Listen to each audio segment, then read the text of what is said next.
ลอดจนศรัทธาประชาชนทั้งหลายทั่วไปทุกคนตั้งกุศลเจตนาในการทอดกฐินสามัคคีและวางศิลาฤกษ์สร้างศาลาการประเรียนหน้าที่พักสงฆ์เหล่ามนทาตามกำหนดการดังนี้วันที่5 ถึง 11 ตุลาคม 2565 เป็นวันตกแต่งดาวเตรียมสถานที่วันที่ 12 ตุลาคม 2565 เป็นวันทอดกฐินและวางศิลาฤกษ์เวลา 8 นาฬิกาถึง 12 นาฬิกาเปิดโอกาสให้ศรัทธาประชาชนทำบุญตามอัธยาศัยและร่วมตอกไม้มงคลตามกุศลเจตนาเวลา 11 นาฬิกาถวายเพลพระสงฆ์และเลี้ยงอาหารประชาชนแบบโรงทานเวลา 12 นาฬิกา 30 นาทีเริ่มแห่ต้นกฐินสามัคคีแต่ละสายบุญและแห่แผ่นศิลาฤกษ์เวลา 13 นาฬิกา 30 นาทีประกอบพิธีวางศิลาฤกษ์และทอดกฐินในโอกาสอันเป็นบุญกุศลแห่งการสร้างวัดใหม่และทอดกฐินพร้อมวางศิลาฤกษ์สร้างศาลาการประเรียนครั้งนี้จึงขอกราบนิมนต์พระสงฆ์ครูบาอาจารย์และเชิญชวนศรัทธาพุทธศาสนิกชนทุกท่านได้ร่วมบุญตอกไม้มงคลปฐมฤกษ์เป็นมหามงคลอันยิ่งใหญ่ในวันที่ 12 ตุลาคม 2565 นี้ด้วยขออำนาจคุณพระศรีรัตนตรัยและสิ่งศักดิ์สิทธิ์ทั้งหลายตลอดจนพระสยามเทวาธิราชด้วยอำนาจเดชะเทวาอารักษ์รุกขเทวดาภูมิเทวะพระแม่ธรณีคุณพ่อคุณแม่จงแผ่ไพศาลด้วยบุญแห่งการให้ทานของท่านทั้งหลายจงเป็นพลวะปัจจัยส่งเสริมสนับสนุนให้เศรษฐีใจบุญนายคุณใจดีและผู้มาร่วมงานทุกท่านจงมีอายุวันนะสุขะปฏิภาณสมบูรณ์ตลอดกาลนานเถิดสาธุ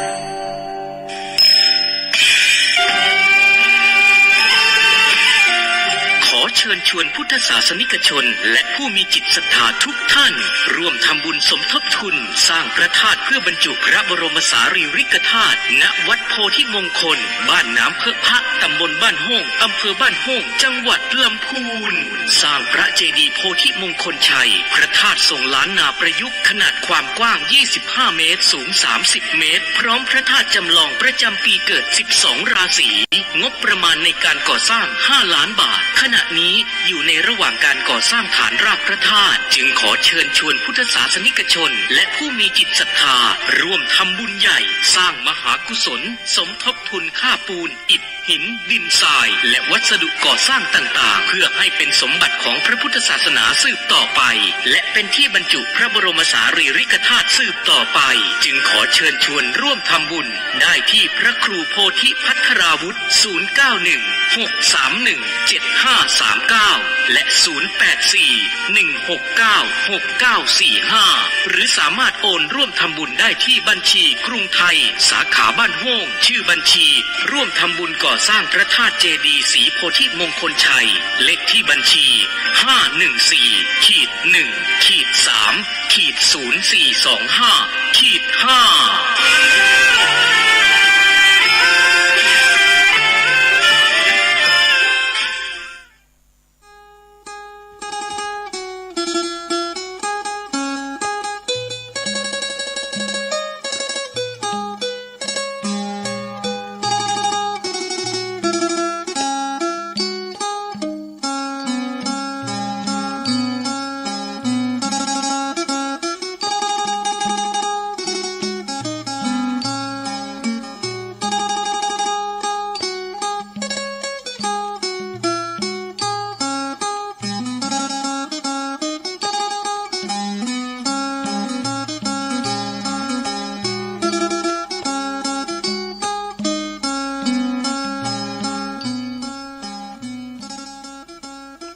ขอความนอบน้อมแด่พระรัตนตรัยอันมีพระพุทธพระธรรมพระสงฆ์เป็นสรณะที่พึ่งขอกราบแนบไต่ไหวสาถวายความเคารพ มายังครูบาอาจารย์พระมหาเถรานุเถระท่านเจ้าคณะพระสังฆาธิการพระภิกษุสามเณรเจ้าจุโตนจุองค์กุวัดวาอารามพร้อมถึงสำนักที่พักสงฆ์ตัวเนอะเจริญปอนเจริญชัยเจริญสุขมายังบรรดาปออกไม่ออกศรัทธาสาธุชนนักศีลนักบุญคุณดีทั้งหลายเนาะปอหลงแม่หลงปอลุงแม่ป่าตั้งปีป่าหน้าเอาศรัทธาตีนจองห้องวัดเถ่าแก่หนุ่มกำใจยิ่งต่างหลายที่ได้เปิดวิทยุเปิดเครื่องหับฟังกันอยู่ตั้งหอตั้งเฮินตั้งบ้านตั้งจองกันในเวลานี้เนาะบางท่านบางคุณก็อยู่กับหอกับเฮินบางคุณก็ไปตั้งโซนตั้งไหตั้งนาไอ้น่ะเนาะบางคุณก็เก็บพักฮักหนอเอาวิทยุไปโดยปิ้นกูปิ้นกิมก็ฟังไปถ้ามันหับได้นะก็ฟังกันได้ทุกตีทุกแห่งทุกคนนะตลาดล้านก้าเนาะไปที่ไหนก็ฟังกันได้เพียงแต่ว่าเฮามีวิทยุหรือว่าฟังทางระบบอินเทอร์เน็ตมือถือก็ได้ศรัทธาญาติโยมทั้งหลายบ่เดี๋ยวนี้ตั้นสมัยเนาะคุณเฒ่าคุณแก่นี่โอ้เปิ้นเต้นสมัยศรัทธาญาติโยมขนาดวิทยุดับเปิ้นฟังทางเน็ตได้ ลมสมัยเน็ตเด้อตุลุงกันเด้อวันนี้มาพบมาปะกันก่อนอื่นนั้นก็ขอประกาศตั้งอันนี้ก่อนเด้อรายชื่อของสถานีวิทยุในเครือข่ายที่เปิดรับสัญญาณรายการธรรมะนะช่วงเวลา 15 ถึง 17 นาฬิกาก็ขอบคุณสถานีวิทยุคลื่นธรรมะของชุมชนวัดห้วยตองซักเนอะ FM 98.75 เมกะเฮิรตซ์อำเภอจอมตองโซนไต่ก็ฟังไปเนอะสายไต่โซนไต่ฟังกันหลายขอบคุณสถานีวิทยุคณะสงฆ์อำเภอฝางจังหวัดเชียงใหม่ FM 100.25 เมกะเฮิรตซ์เนาะตั้งอำเภอฝางแม่อายชัยปราการนะก็ฟังตุลุงเช็คระบบวันนี้ได้ยินชัดเจนเนาะขอบคุณสถานีวิทยุคลื่นพระพุทธศาสนาการศึกษาและวัฒนธรรมวัดไฟหินเนอร์ FM 104.50 เมกะเฮิรตซ์นะก็ฟังกันองค์ขลงในเมืองขอบคุณสถานีวิทยุมนต์เสียงธรรมวัดบุพารามตำบลช่างเครื่องอำเภอแม่แจ่ม FM 106.25 เมกะเฮิรตซ์ขอบคุณสถานีวิทยุบ้านทุ่งเรดิโอ FM 89.50 เมกะเฮิรตซ์สันป่าตองอันนี้เป็นต่างอกต่างใจนะคืนออนไลน์สถานได้ฟังถึงจองถึงบ้านก็ต้องขอเจริญปอนขอบคุณเด้อเจ้าของสถานีทุกคืนเนาะที่เปิ้นได้ก็เกี่ยวกล่องสัญญาณไปวันนี้มาปบมาปะกันก็ตะลงกับวันอังคารวันนี้นะวันอังคารที่วันนี้วันที่6กันเนาะสระ6ละสิงกันยาเนี่ยฮิจะลุงคุณเฒ่าเนี่ยก็กันยาแล้วศรัทธาญาติโยมทั้งหลายเดินแห่งการกินการตานปล่อยเพศปล่อยผีกันนี่นะเฮาก็ตานคันเข่าคันน้ำปีนเดินแห่งวัดใจเนาะใจยาคกูลปู่ย่าตาโทษเฮาเนี่ยเปิ้นปลดล็อกดอกเปิ้นปล่อยเพศปล่อยผีมายืมมาเยี่ยมมาใจลูกหลานบ่อย่าตานหามองจ้าน่ะเนาะเปิ้นก็มาพอหากะฟังเพิ่นเทศน้ำเทศธรรมในโปรอันว่าอันว่าวิญญาณของปู่ย่าตายายก็เล่นพาพายไปหาลูกหาหลานท่านมหาสมบัติเปิ้นเทศเยอะอันว่าเพศลูกเพศหลานก็เล่นไปหาปู่ย่าตายายนะเพศปอก็เล่นไปหาลูกนะเพศลูกเพศลูกเพศลูกก็เล่นไปหาพ่อหาแม่เนาะเพศสามิกาเล่นไปหาภริยาเสาะหากันทุกสลอกตอกต่อซอยไหนไปหมดไปเพลในวัดในว่าไปเพลลงโบสถ์วิหารลานเจดีย์ เอาเขาเอาขมไม่ไฟหูไฟหันไปแสดงเป็นตามซ้ำแยกสี่แยกเนี่ยเนาะในธรรมบนวานน่ะหรือว่าไปเขาในเมตตาฝันตีคุณตีไปเขากรรมฐานขอเมตตาบอกเหือลูกเหือล้านสูงสูงงานลายบอกว่าสูงลายอยู่ก่อนอันตาลโก้เข่ามาพองเตอเอียกะนอสดาในธรรมบนนะ โอ้เพจตั้งหลายก็ได้กินได้ตาลเนาะลูกล้านตาลเต่าตาลคันเข่าคันน้ำไปหาตาลไปหาตุลุงว่าใจตุลุงยังไงโอ้ตุลุงยังตายเลยตุลุงก็อย่าปันป้อนไปวังโหตุดีและอาจารย์ในวันนี้ก็แผ่พายยายบุญวันไหนวันตุลุงวันนี้วันเก่ากองนะก็เป็นวันดีเนาะ ทำมงคลได้หมดอะไรนะเนาะก่อนตานพระเดชสะทาตานกุเข่าในเปิ้นหือตานต่างแต่ตะวันออกถึงเตงเนาะสังฆทานในเด็ดหลอดว่านกันเนาะเจ้าของกินอ่ะตานน้ำตานทำยี่ได้ตลอดแต่ตานเข่าพีกอาหารการกินปัตตาหารเพนี่นะก็ตึกเตงได้สะทาเนาะกินไปตานไปสะทาก็จัดตานไหวไปปากหนาก็ตานหือตกเก่าเขาเนี่ยนะสะทาทรงนี่ปิ้นทรงกินสลากหักใหม่ทรงวัดจิตวัดใจตามบุญตานหายาติกาวงศาพี่ไตเก่าเนามึนนะเจ็ดเจนข้ากุลปินเก้าจินข้ากุลปินแดนแสนจินข้ากุลปินขนาดจะเป็นละสทาญาติโยมทั้งหลายเดี๋ยวตัวลุงเอาขอคิดมาวาก่อนเนาะขอคิดตั้งธรรมในวันนี้นะสทาญาติโยมได้รับเมตตาจากอาจารย์ท่านพระครูนะปูนเปิ้นอยู่ปูนนะนี่ก่อนเนาะชีวิตเต็มไปด้วยเรื่องราวในสถาญาติโยมทั้งหลายที่เฮาบ่ขาดคิดแล้วก็บ่อาจล่วงลู่ลงหน้าโดยแต่เฮาเลิกที่จะหับมือด้วยความชาญฉลาดนะชีวิตบ่เคยง่ายมันเคยง่ายบางเรื่องบางทีเรื่องก็บ่ขาดคิดก็เกิดซ้ำแล้วซ้ำเล่าบางครั้งก็ดีบางครั้งก็เกินขาดช่วงเวลาบางช่วงเวลาก็เลวร้ายสถานเนาะมันประเดประดังเข้ามาในชีวิตของเฮาเนี่ยนะจุนต่างโตเทบัดตันนะขาดเดา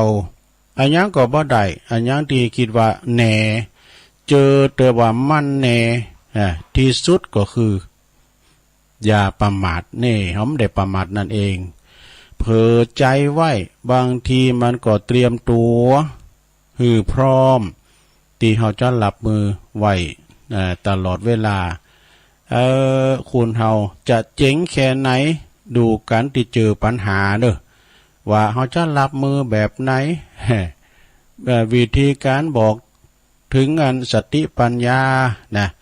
และก็ความกังวลลงหน้าแล้วก็พร้อมแก้ไขปัญหาอย่างมีสติอันนั้นคือความช่ำชองในการใจชีวิตอันนี้ก็เป็นข้อคิดทางพุทธิธรรมคนเดิมเนาะ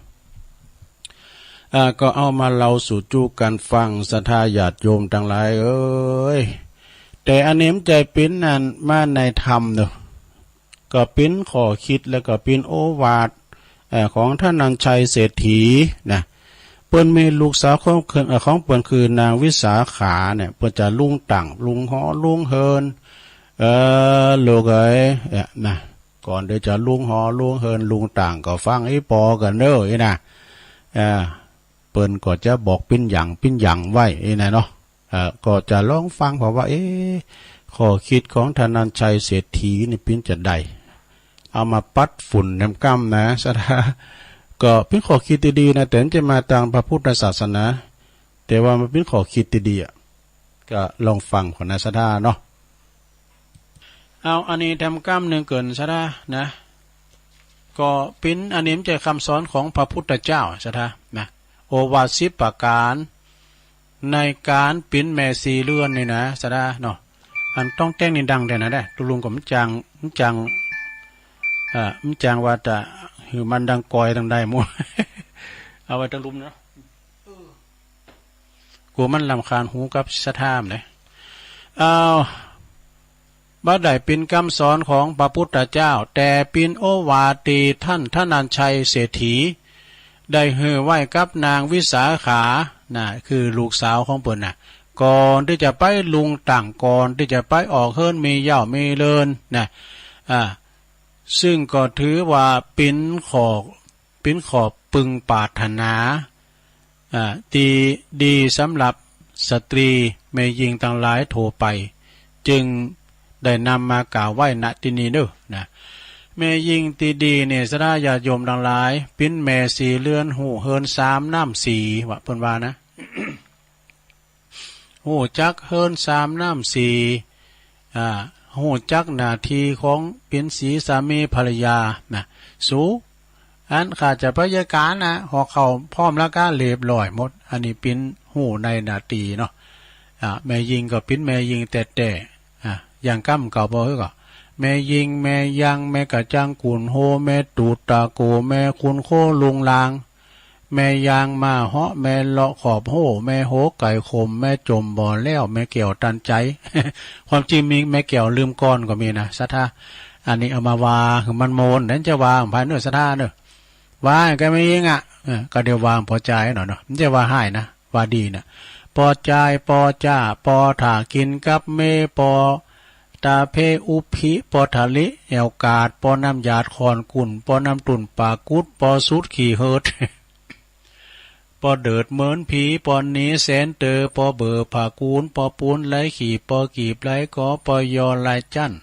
ปอขันไหลตาปอหามาเติมปอเหลิมด้วยคุณนี่ปอเหลิมด้วยคุณก็เหมือนกับปอออกไม่ออกสะท่าเนี่ยเนาะนะเปิดหูในนาทีการงานหรอเนาะ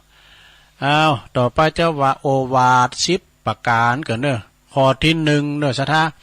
สีธนัญชัยธนัญชัยเศรษฐีเนี่ยเปิ้นหึงโอวาทกับลูกของเปิ้นคือวิสาขานางวิสาขาข้อที่1เนอะล่ะเอ้ยข้อที่1นะไฟในจะไปนำออกเนอะนี่นะก็หมายถึงว่าบ่กูนที่จะนำเอาความลับหรือว่าเลิงตีบ่ดีบ่งามในครอบครัวของเขาเนี่ยเป็นเราสู่จู้ของคุณภายนอกฟังเขาจะเราสืบกันไปดับบทเหมือนกับเปิ้นสูงล่ายกันเนาะเจ้าเราสืบกันไปเดิมหู้แล้วหู้เถินเนาะข้อที่2นี่ล่ะเอ้ยนางเอ้ยนะเมื่อก่อนในเปิ้นว่าอีนางเนาะ คุณยองเปิ้นว่าน่ะเมืองลาฮิลาให้กันเนาะการเป็นสาวมาให้ก็เปิ้นก็ว่านางเอ้ยนะข้อที่2นะอีปอสอนเด้อไฟนอก็อย่านำเข้าเด้อนะก็หมายถึงบอกโกนนำเอากรรมติชินนินตาวาให้เศษสีความมีความอิสาลิษยาตั้งนอกเนาะเราหน่าจ้าขวัญจากตั้งนอกแล้วเนาะจากบุคคลภายนอกแล้วก็เอามาเราสู่จู้กันฟังคุณในครอบครัวฟังแล้วมันก็จะพิษกันนะก็เรื่องมันก็จะโกรธเครื่องอันบดีบางงั้นมันก็จะบาดหมางใจกันสูยาด้านมันวางสูอ่ะ ที่จริงเป็นวางเนาะฮะมันวางได้กันได้ถึงบานจีบแล้วนะข้อที่3เนี่ยนางเอ๋ยข้อที่3นะพึ่งหือแก่คุณที่หืออันนี้เรื่องสตั้งเขายืมกันนะหมายถึงคุณที่เคยมาเกิดนุนเฟื่อมีควรมีน้ำจิตน้ำใจไม่ตีตอบแทนเปิดหน่อยนะเมื่อมีผู้มายิบยืมเขาของเงินทองอย่างก่อควรหือแก่คุณที่นำมาคืนหือเต้าอ่านคุณได้ยืมหายไปหือเนาะ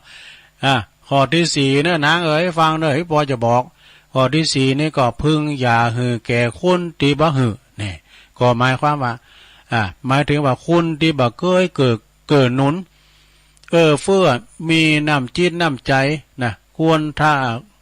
วรทำใจกว้างนะหรือว่าทำหน้าใหญ่ใจโตนี่ผู้ที่เคยยิบยืมเงินทองของเข้าไปแล้วนะแล้วบัดน้ำมาคืนนี่นะอันนั้นเป็นอย่างนั้นเอาไว้ให้กันเนอะหูกะมีขนาดนะตบแข่งตบขาเขานะเริ่มเลยนะอันนั้นเอาไว้ให้กันเนอะมีแต่นายตึงจะหือนะมาดึงโบราณดักกือเดี๋ยวนี้ได้สำเร็จมันเป็นอย่างหาได้หรือเปล่าเนี่ยก็ย้ำเต่าอย่างว่าไอ้นางดักกือแล้วก็เดี๋ยวนี้การมากันเนาะ ก็ควรดีจะบ่หือควรดียืมไปแล้ว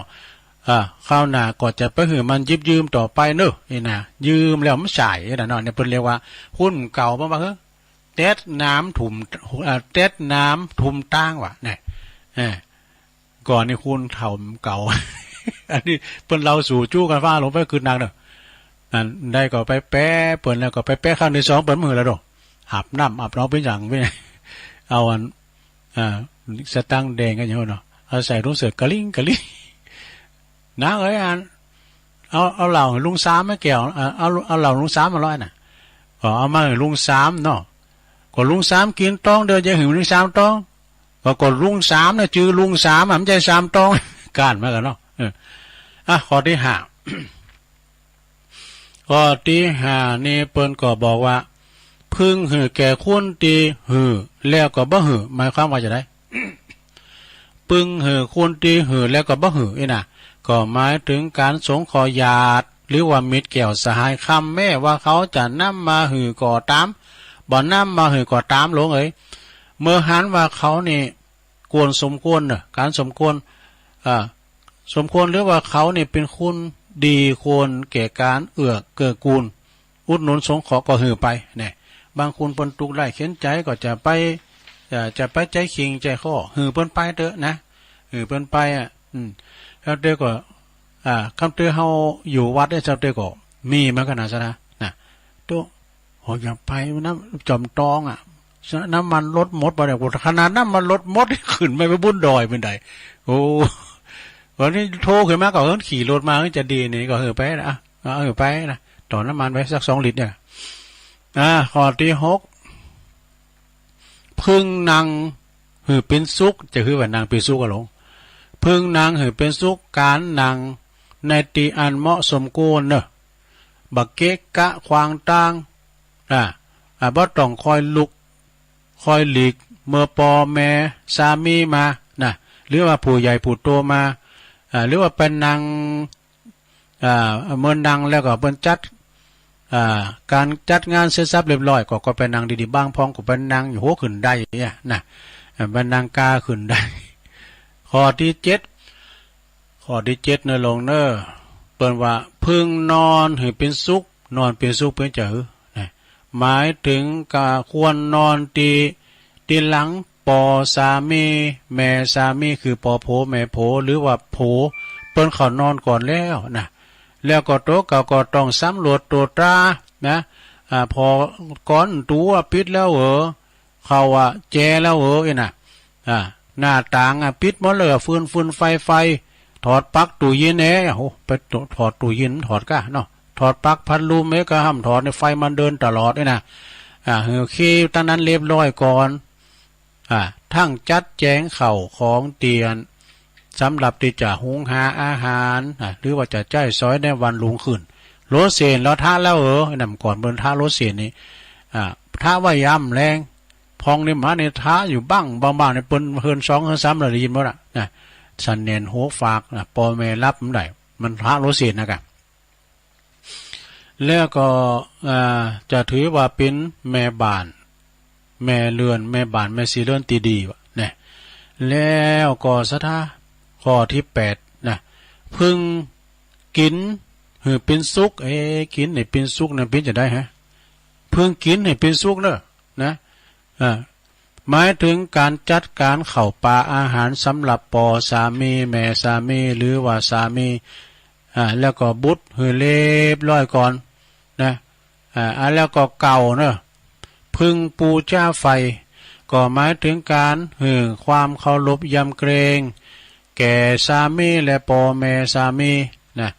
แล้วก็ตลอดถึงญาติผู้ใหญ่นี่นะแล้วก็ข้อที่10หลวง ข้อที่10เนี่ยเปิ้นก็ว่าพึงปูจ้าเทวดาเนอะเทวดาคือหยังก็หมายถึงหื่นนับถือบิดามารดาสามีแล้วก็บรรพบุรุษผีไตเก่าเนามึนเวลาว่าปอเปิ้นปออุ้ยแม่หมอนเนาะเปิ้นลุ่มหายไตจากไปก็ตานขันเข่าตึงยาตังโผตึงยาตังเมตังเฮาเปิ้นว่าใจยาคากูลเฮาตั้งหลายเพื่อว่ามันใจบุญ แต่ตึมแต่มาอยู่ลมใจคากันดูสะท่าเนาะคุณปนตุกไล่เขียนใจหาตีรับตีนอนมีนอนปืนโคก็มีสะท่านะเฮาเจ้าตั้งหลายเนี่ยโตได้อยู่ด้วยกัน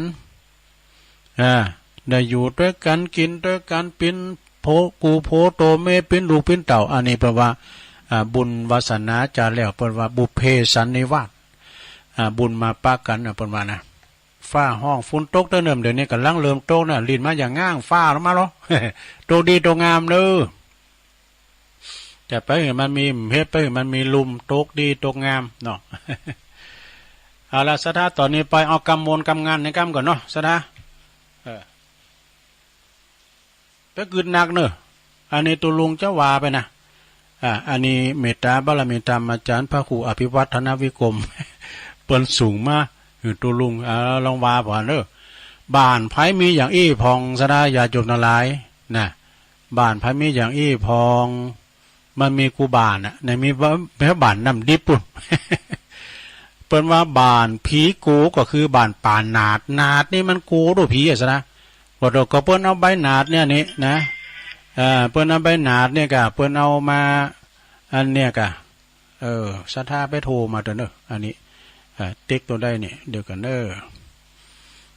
ศรัทธาจะไปโทรมาเด้อเนอะตัวลุงอ่านในไลน์ เดี๋ยวบ้านผีบอกบ้านผีโกก็คือบ้านปานาดเนอะบ้านปานาดมีอะไรฮะ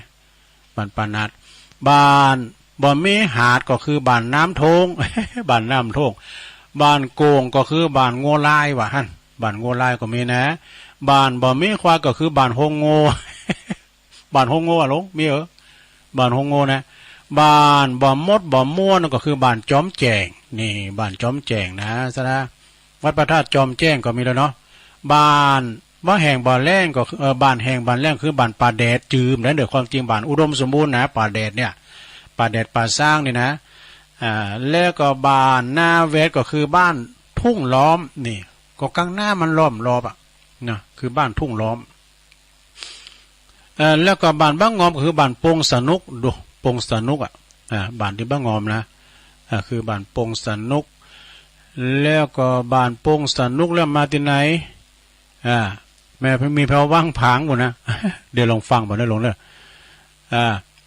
บ้านตีบ้างงอมก็คือบ้านโป่งสนุกบ้านตีน้ำบ่อซุกคือบ้านน้ำดิบพี่น้องน้ำดิบฟังหรอ ได้ยินกะบ้านน้ำบ่อซุกก็คือน้ำบ้านน้ำดิบนี่มีน้ำดิบน้อยน้ำดิบโลงเนอะโดงนิมิตแล้วก็บ้านเพิ่นว่าบ้านบ่ถึง10คือบ้านทุ่ง5มันมี5ก็เต็มถึง10ซะครับนะก็เดี๋ยวมีบ้านเฮ็ดถอบแล้วบ้านเล่งด้วยยาก็คือบ้านปางควายนี่ปางควายก็ฟางมันก็มีแล้วบ้านอยู่ด้วยกันหลายๆนั่นคือบ้านปันหลังดูบ้านชอบโหมหนังนั่นก็คือบ้านบ้านปังกอง บ้านปังกองตีกองเนาะแล้วก็บ้านใหญ่กว่าน้องคือบ้านกว้านนี่ใหญ่นะซะนะก็กว้านพะเยาดูนะกว้านนี่ใหญ่นะบ้านถึงล้านก็คือบ้านแสนตอง มันมีแสนตองแล้วก็บ้านที่บ่มองบ้านนี้บ่ปินอ้องคือบ้านดอยเต่านี่มันปินอ้องนะซะนะอย่าโยมทั้งหลายเนี่ยแล้วก็บ้านนั้นบ่เก้ยเก่าคือบ้านใหม่นี่ไม่นักนะซะนะก็ขี่ไปตัวตามหุ่นตั้งก็เรียกว่าบ้านใหม่บ้านใหม่บ้านใหม่นี่หลายตีบ้านใบใหญ่ก็คือบ้านเมืองหามนี่บ้านที่บ่พ่อหาบบ่พ่อหามก็คือบ้านก้อนว่ะเนี่ยมันก้อนบ้านนี่มันเต้นไม่ได้หาบใช่ไหมแล้วอันมั่วเนาะลงเนาะก้อนเนี่ยก้อนคือหยังเนี่ยหาบคือหยังเนี่ยมันมั่วแหละนะบ้านปูนอนก็คือบ้านเมืองศาสตร์เนาะบ้านเมืองศาสตร์กับโบกาต่างกันในเมืองโบกาบ้านเมืองศาสตร์นะบ้านจำบะพาดก็คือบ้านเปะบ้านป่าเปะนี่มีสลับปีนะสถานเนี่ยป่าเปะนี่ตุลุงเคยไปนะแล้วเมื่อก่อนนี่ก็แฟนรายการตุลุงก็มีหันคูนเดิมโทรมาสักเตือป่าเปะนะบ้านป่าเปะบ้านมาเจอก็คือบ้านแม่ปะ บ้านบ่อสวาก็คือบ้านเชียงมันในเชียงมันนี่วัดเชียงมันนี่ดังนะลงอยู่เชียงใหม่บ่นะวัดเชียงมัน แล้วก็บ้านน้ำดันบ้านน้ำกึดนี่บ้านบ่มืดก็คือบ้านแสงสว่างมีอะไรฮะบ้านแสงสว่างเนี่ยเนาะบ้านดำดังก็คือบ้านเมืองเลนนี่บ้านบ่อเม้นก็คือบ้านสวนหอมโอ้หลายเหมือนกันนะลงเด้อวางมันจบไปกันเนาะบ้านชอบตอมก็คือบ้านเพิ่งนี่บ้านเพิ่ง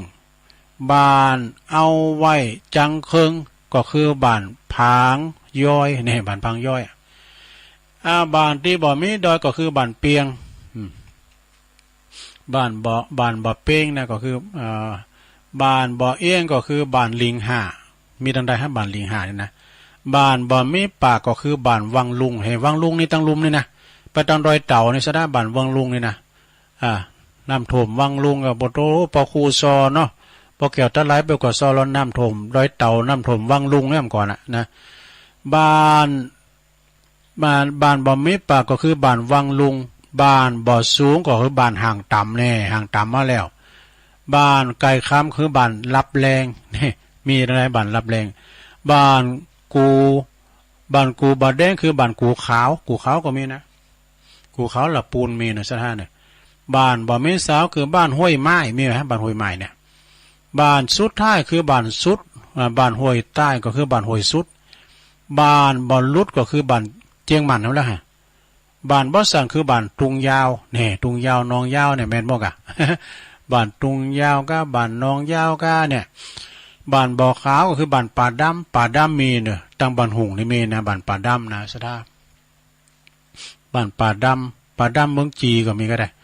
บ้านป่ากำก็คือบ้านสมปอยบ้านบักกำก็คือสมปอย บ้านเสียงบักกอยก็คือบ้านห้วยน้ำดังนี่ห้วยน้ำดังก็มีนะซะนะ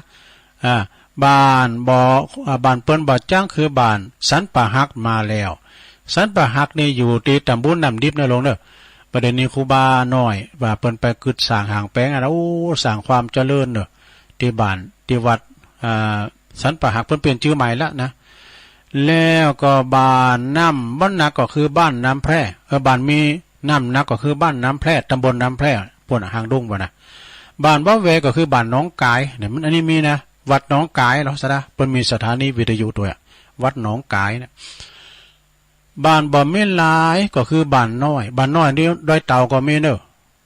บ้านดอยเต่าถ้าพวกบ้านน้อยดอยเต่าหรือว่าอันเนี่ยฮอดกันเนี่ยนะ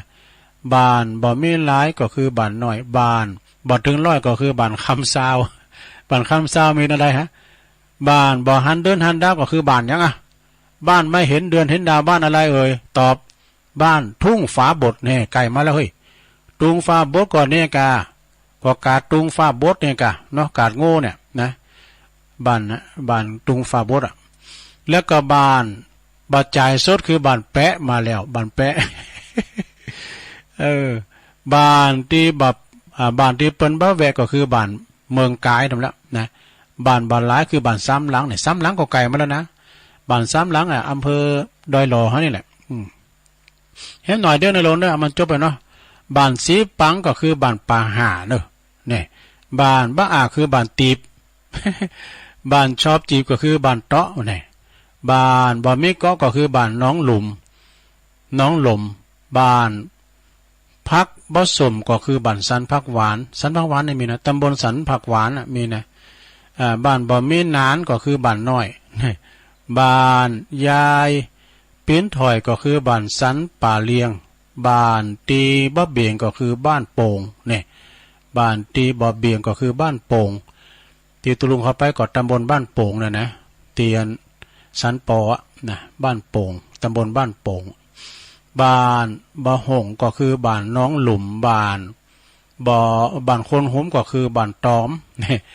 บ้านบ่พร้อมก็คือบ้านสีอ้วนบ้านมนก็คือบ้านปางปอยจบสถาอย่าจบทั้งหลายจบไปแล้วศรัทธาปิ่นอันข้อคิดเล็กๆน้อยๆตามหมู่บ้านเนาะ อาจารย์เปิ้นส่งมานั้นปิ่นตัวจุยศรัทธาเสียงมันจะพิษเพ่นกันไปหน่อยก็มาจ้ากันไปศรัทธานะสิ่งที่แล้วผ่านมาก็ได้รับเมตตาจากครูบาอาจารย์สูงมาพองชับเตอร์ตุลุงก็คุ้นคว้าเอาในเน็ตพอง แล้วก็เอาทำวันนี้ได้ทำมาเตสกรรมซะนะ ที่แรกว่าจะเอาทำมาเตก็เป็นบ่เลาะบ่แบะไปเนาะแต่ก็เป็นอย่างช่วงที่สองก็จนเรานิทาน นิทานขอคิดเนาะนิทานก็ป้อยยาวซะนะก็มีข่าวสารงานบุญสักเล็กสักน้อยเอกะนะ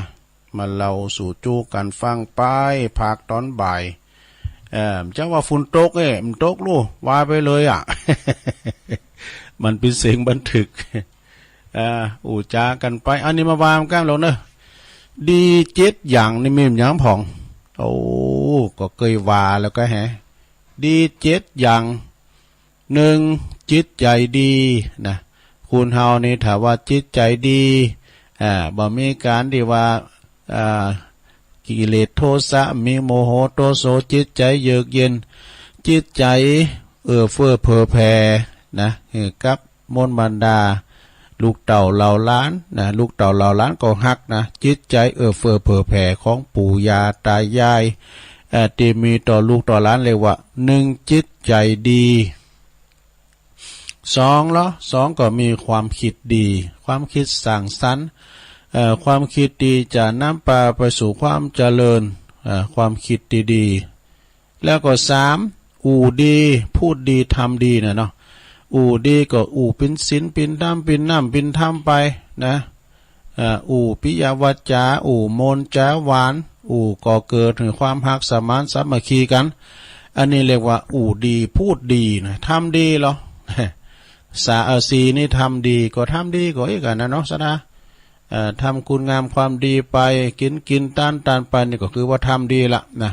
ทำดีไว้เหอลูกทำถูกไว้เหอหลานเนี่ยกันเนาะห้าอารมณ์ดีอารมณ์ของเฮานี่มันก็เหมือนกับตะวันนะขึ้นลงบางบางทีนี่ก็จะมีเมฆมีฝามาหุ่มตะวันพองเหมือนกับอารมณ์เฮาบางวันนี่ก็โตมดใส่ไว้ยะขุนของมองโมมอย่างบางวันนี่มันก็มันก็สีขีดใจหินใจป๊อดพองไอ้น่ะ ขาดยาจ้ะไอ้น่ะเนาะ กินยุกกินยาหลังงับประสาทไปก็ดีไปของเฮาอารมณ์ดีเด้อซะเนาะอารมณ์ดีนี่มันดึงดีหมดอะลดการความดันตึงเคสยังหมดแต่คุณเฮาอยู่ที่ไหนนะใจพลังเงียบสงข้ามเงียบเขาฮักกันนี่มันโหมนในอุดจ้ากันนี่มันโหมนนะซะด้าเนาะแต่อารมณ์เปิ้นดีเปิ้นผิวปากหน่อยห้องเพลงคลออยู่ในคออันนี้เปิ้นอารมณ์ดีละนะแสดงออกมาทางกายนะกายกรรมก็เรียกว่าเปิ้นอารมณ์ดีเฮาก็เข้าหาเปิ้นอู่กันได้นะข้อที่6คบคนดี การคบกัลยาณมิตรคบคนดีนะคบคนดีก็อาเสวนาจะพาลานังเนี่ยกันเนาะคบคนพาลไปหาผิดคบบัณฑิตก็พาไปหาผลในบาลีเป็นว่าเนาะแล้วก็7สุดท้ายญาติโยม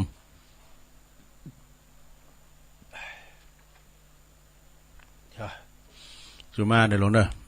มันจะแก้นไอเฮ้ยแก้นไอก็มีวะมันจะปวดไอ สุมาเนี่ยข้อที่7สุดท้ายแบ่งปันน้ำใจดี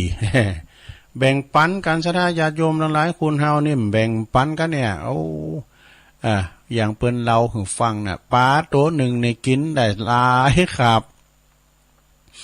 ก็เอามาแบ่งปันเนี่ยเปิ้นจีนมาก็ปลาไปกันเนาะซะท่าเนาะเฮาอยู่กันโดยความเฟื้อเผ่อแผ่กันมีหยังแบ่งปันกันแบ่งปันน้ำใจกันนะเฝ้าหอเฝ้าเฮินกันได้ไว้วางใจซึ่งกันและกันเรียกว่าเฟื้อเผ่อแผ่กันบ่ว่าจะเป็นน้ำจิตน้ำใจนะบ่ว่าจะเป็นข้าวของเงินทองเปิ้นตกทุกข์ได้ยางมาข้าวน้ำกำกินก็บ่มียืมข้าวยืมน้ำกันได้นะแล้วก็เฮายืมเปิ้นยืมเฮา สงเคราะห์กันไปจะเนี่ยนะเรียกว่าแบ่งปันน้ำจิตน้ำใจซึ่งกันและกันคุณเฮาได้อยู่คนเดียวอยู่ไม่ได้คุณตุกก็ปึงคุณโรยก็ปึงคุณตุกกันเนาะซะนะ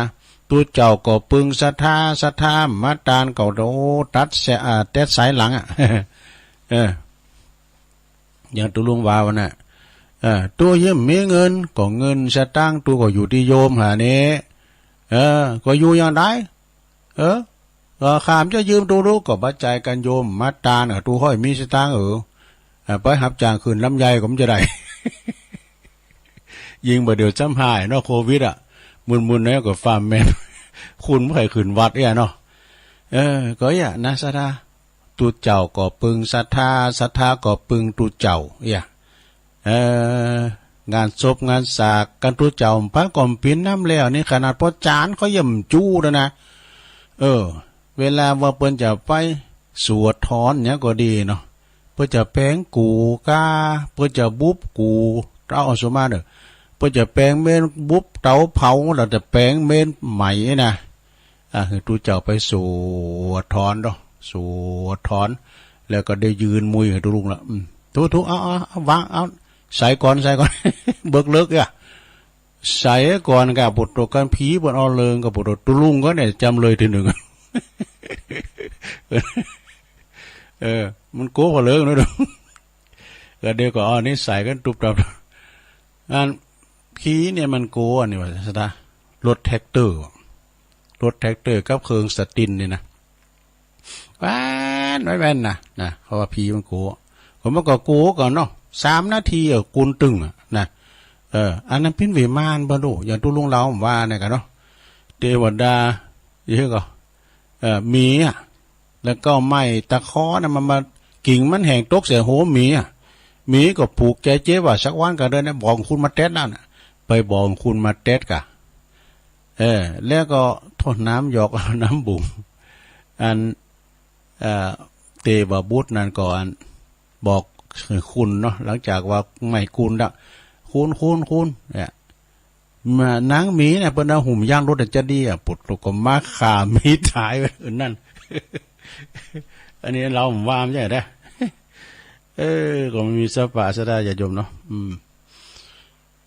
ก็ขอบคุณสดาญาติโยมก็มีแม่อุ้ยสาวคุ้มตะวัน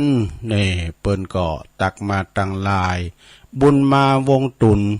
อยู่ตั้งใดมุนพอบอกพิกัดด้วยกันวัดเหล่ามนทา49นะฮะคุณยายจันแม่จันเลื่อนใสนะโยมยุพินหอมมาลาพี่น้อยเนี่ยอันนี้เปิ้นอยู่อันแม่ยกนะศาลากลางเมตตาธรรมอาจารย์ท่านพระอาจารย์สมเพชรปัญญาโนก็ขอบคุณเด้ออาจารย์พระอาจารย์วัดป่าไผ่บ่อทองเด้อชมรมสกาย70วันลาเนี่ยก็อยู่ทั้งใดคุณแม่กันดาศรีเนตรอันนี้อยู่หางดงฟังชัดเจนดีกำลังใจกลุ่มเทพาลักษ์เพื่อนพ้องน้องพี่ว2ว8เนาะคุณแม่สลินทิพย์บุญเลิศอันนี้อยู่ปูนกรุงเทพฟังอยู่เนอแม่เดือนเพ็ญทิมวางนะฟังอยู่เนอเจ้าอันนี้เพิ่นอยู่น้องหานำบ่อหลงปุ่นนะโยมอาลีจากตุนเปาปุ่นเนอสันกำแพงฟังอยู่นี่อันนี้ที่เพิ่นตักมาตั้งลายเนอศรัทธาญาติโยมทั้งหลายขอบคุณนะที่เพิ่นฟังกันกลางวีกลางวันนี่ก็เพิ่นไปการไปงานกันไปเยการเยงานกันนะบางทีเพิ่นก็ไม่ได้ฟังก็ประเมินเจ้านี่ก็เต็กขโมงอ่ะ เพิ่นเต้นได้ไปไหนเพิ่นก็ฟังไว้กันเนาะลูกม้ามเจ้าเพิ่นก็ฟังไปเรียกว่าไปไหนก็ฟังไปนะจ้ะต่อไปนี่ก็ตุลุงก็จะลองตักตายศรัทธาสัก4-5สายแล้วก็จะพักเบรกเนาะอย่าง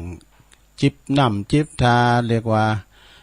พักครึ่งแล้วก็มาต่อกันตอนที่2สุดท้ายก็จะมาเล่านิทานแล้วก็จะมาปัดข่าวสารงานบุญที่เปิ้นหมิ่นมานะนำพุกมื้อนี่แล้วไอ้นายเนาะ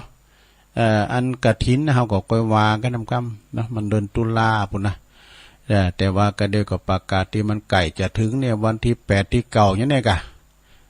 ที่เปิ้นจะมีสลากหักไม้แฮมอีกะที่เปิ้นจะมีกินมีตาลกลางวาษาไปต่างหน้าแต่ตั้งเมืองฟางเนี่ยเปิ้นกินสลากนอกวาษาก็มีนะซะนะตั้งเฮาเนี่ยได้ลูกตั้งเฮานี่กินกลางวาษาสายแหลกเข้ามาแล้วเจริญปอน เจริญปอน เจ้าไว้สาเจ้าไม่น้อยกันนะ เจ้าว่าไปเลยมีหยัง เจ้าก่อนข้างนอกใจนอกใจก็เอาวัดก้อนใดเอาไว้หน่อย ไม่ได้หน่อย เอาไปเลย ดูไว้หน่อยอันว่ามันจุกเลย ยกเลิกอันวันเจ้าเนาะวันเจ้าสาธุสาธุ0899555656เจริญปอนกล่าวไปสาครับหลวงรู้โอ้เน้นรักนิมนต์เลยครับบ้านแต่บ้านว่าแต่โอ้บ้านนอกเปิ้นสูงมากว่ะมีสภาวะบ้านเนาะวันนี้เรื่องไอ้ยังสาระต่างๆหลอกพดเรื่องไม่ยิงว่ะเรื่องเพื่อสอนลูกเปิ้นว่ะโอ้วันนี้สาระกับเนอสาระเต็มเอียดเลยนะวันนี้เนาะ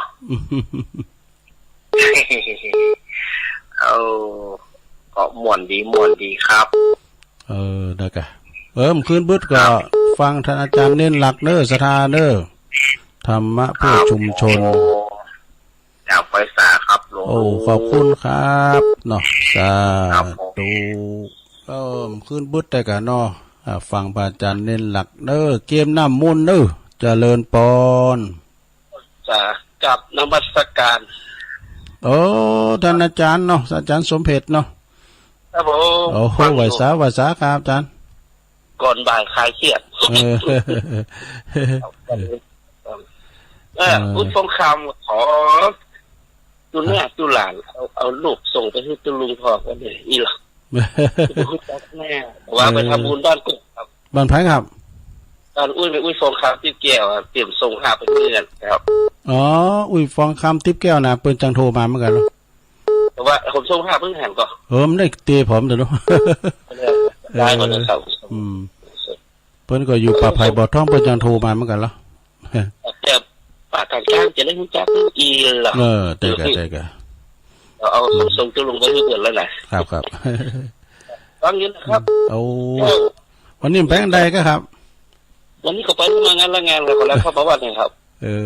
ดีกะเพื่อนพวกเขาดาวมึงครับนี่ไปครับงานบ้านหลวงอยู่กับหลวงพ่อหน่อยครับน่าจะเด็ดใจใส่เพิ่นเนาะล้ำได้งานครับงานหนักฟังอยู่นะครับครับผมขอบคุณครับไว้สาครับอาจารย์ครับสาธุขอบคุณครับ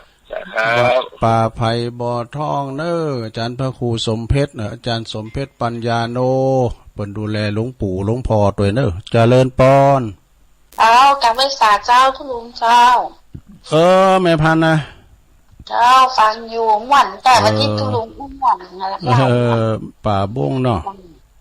เจ้าฟังอยู่เบงฟังอยู่ทุลุงเด็ดของวันเหล่าของหวันแต่ฟังอยู่เจ้าไปกำลังใจในเจ้าทุลุงขอบคุณแม่พันหลายๆเด้อเจ้า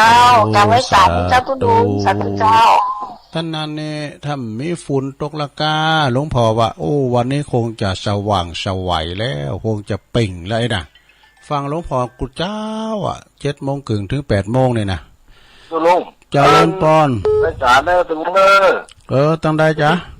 วิทยุอย่างปิดรับไปน่ะตั้งได้ไหนตั้งได้วิทยุไหนเมื่อกี้เดี๋ยวฟังเดี๋ยวนี้ก็วิทยุไหน104กะปวินนะครับปวินหูเนออันนี้ตุลุงกะอู่อย่างเดียวอาจารย์อีเนอกำลังใจนะขอบคุณหลวงเด้อกำลังใจเด้อครับก็เดี๋ยวเปิ้นนึงแปลงเดี๋ยวเปิ้นนึงแปลงเป็นว่าวิทยุดักเด้อพูดน่ะอันนี้สันขี้เหล็กเนอปลงวินสันขี้เหล็ก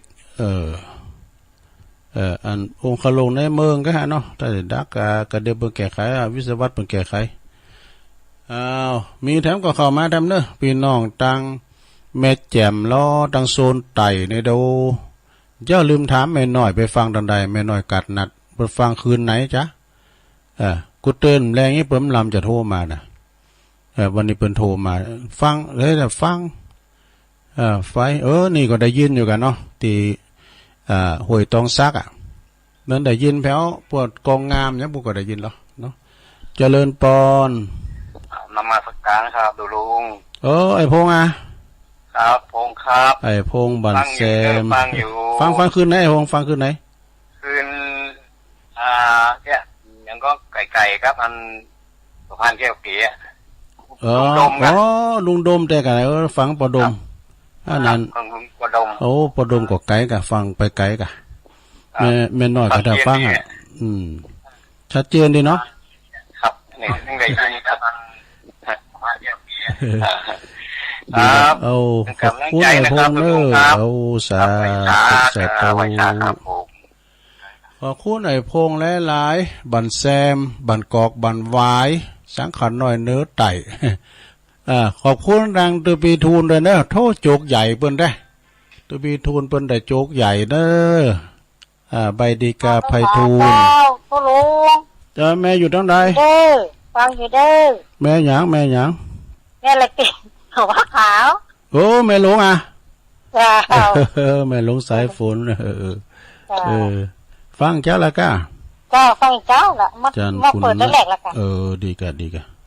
เจ้าขอบคุณใจต้องลงเด้อขอบคุณหลายๆลงเด้อเจ้าตามไม่เจ้ารายการเขาเนี่ยมันฟังกันหลายเดี๋ยวปอครูแม่ครูปอหลงแม่หลงปอกำนั่นเขาเนี่ยเพิ่นฟังเจริญปอนภาษาเจ้าตุลุงฟังอยู่เลยเจ้าแม่สมพระดาเจ้าตอนเจ้าวันพัดวันศุกร์โทกับบัดปิดแม่ย่อยอยู่เจ้าแม่ย่อยเดี๋ยวนี้ฐานนี้มันเก่าไหลเบิ่งได้ยินสิเดี๋ยวนี้มันได้ยินนะฐานนี้มันกวนกันน่ะอันนี้อย่างปลงวินวานะก็น่ะแต่ก่อนองค์เขาลงในเมืองแท้แต่ดักจ้ะเวลาอันแม่สมพัดขึ้นได้ยินเนี่ยน่าได้ยินคืนไหนหมดมันได้ยินแต่เดาโทรมาเนาะเดามานะสุ่มมาเนาะสุ่มเดามาได้เดาสุ่มมาดิได้ยินแต่ที่ก็ได้ยินมาเดียวนี้ไหลที่ไหนก็ได้อันเดี๋ยวเพิ่นแปลงกันเนาะช่วงที่2ยินดีกันเนอะแม่เนอะสาธุเดี๋ยวตึงแต่หยุดจะย่างพักเบรกก่อนเนาะพักเบรกก็เดี๋ยวก็มาฟังตอน2แม่เรานิทานเดี๋ยวเปิ้นแปลงก็ดังอ่ะเด้อเดี๋ยวเปิ้นแปลงก็ดังเอาให้ได้อีกก่อนเนาะซะมาละคำสาย001คำสายเจริญปอนไหวสาเจ้าตัวแม่จันฟังไหนฟังฟอดมเนาะวันนี้ฟังงานต้องซักสัตว์เย็นนี้เนาะดังไปแม่ปูนกันได้วันนี้ครับแม่จันเลื่อนใสเจ้าสัตว์ยินดีเจ้าเจ้ายินดีนะแม่เนอะเจ้าสาธุแม่จันเลื่อนใสเอาให้ตาอีกก่อนเนอะสถาเนาะถ้าก่อนแม่น้อยก็ให้ฟังอันเนี่ยหุยตองซักเนี่ยนะแม่น้อยกัดนั่นเจ้าธรรมดาเนี่ยตั้งนานเนี่ยมันจะจุดบอดหน่อยนะเอาให้แต่อีกก่อนเนาะเดี๋ยวมาปักกันช่วงที่2เนอะสถานเนอะเจริญปอน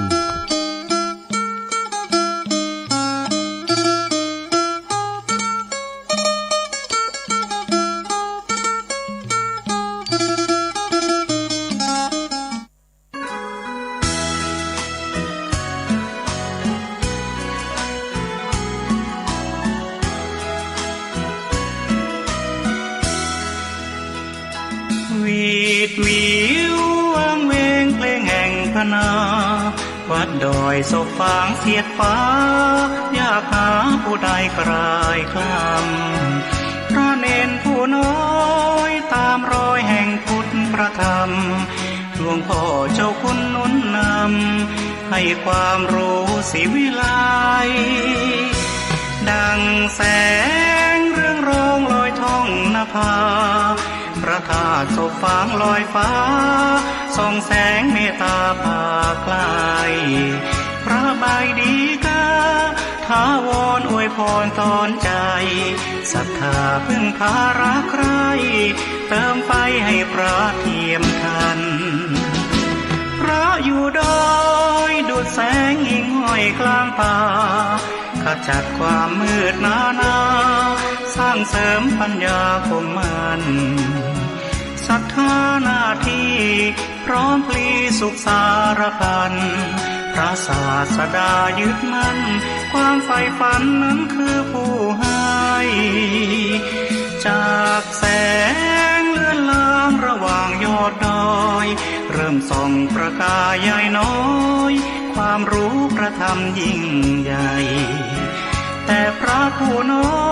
ยยังคอยญาติโยมทั่วไทยเยือนฝางแม่อายครั้งใดแวะไหว้พระธาตุคู่ดอย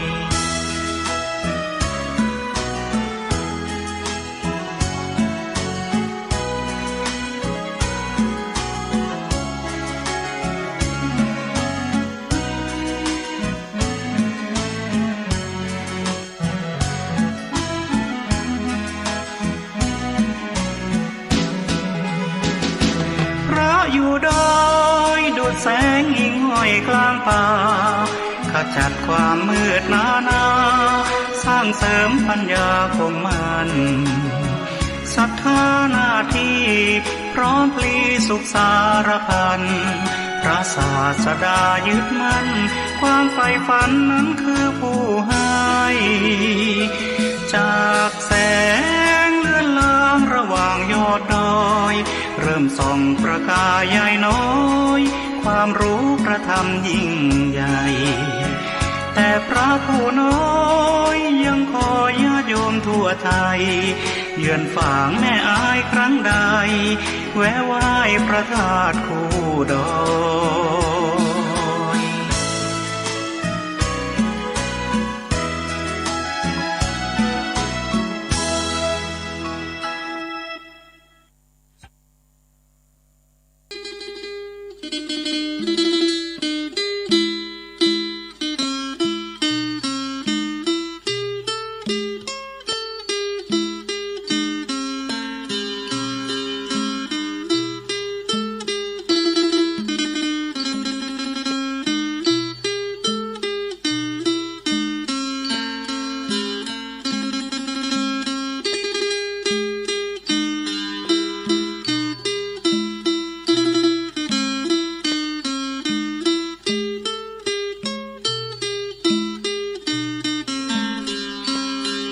เอาแล้วศรัทธาญาติโยมทั้งหลายมาปะกันช่วงที่2สุดท้ายก็มามาจากกันทำช่วงหนึ่งเนาะศรัทธาญาติโยมในรายการสารธรรมยามบ่ายดำเนินรายการบริหารเวลาโดยต้นตัวแห่งอาตมาภาพเก่ากับผมตุลุงนันชัยวัฒนาคาเสโนจัดรายการอยู่ที่วัดพระธาตุดอยน้อยตำบลดอยหล่ออำเภอดอยหล่อจังหวัดเชียงใหม่เด้อเดี๋ยวนี้ก็ตั้งองค์ขลงในเมืองโทรกันมาโลโลได้ยินนี่นะกระเดียวก่อนวิสุวัตเปิ้นแปลงอยู่เนอะอาจารย์พระครูเปิ้นแปลงอยู่เปิ้นก่อนโทรกันมากันเนี่ยศรัทธาตุลุงตอนที่ตุลุงพักนั่นนะอันดักตั้งแต่อันอาจารย์สมเพชรแล้วนะไอ้ดูตุลุงก็มีกะอู่นะได้ยินเพราะจางแก่ไขจะได้ตั้งเมืองฝางเปิ้นได้ยินอยู่ตั้งแม่แจ่มตั้งนี่ได้ยินอยู่นะตั้งห้วยตองซักนะ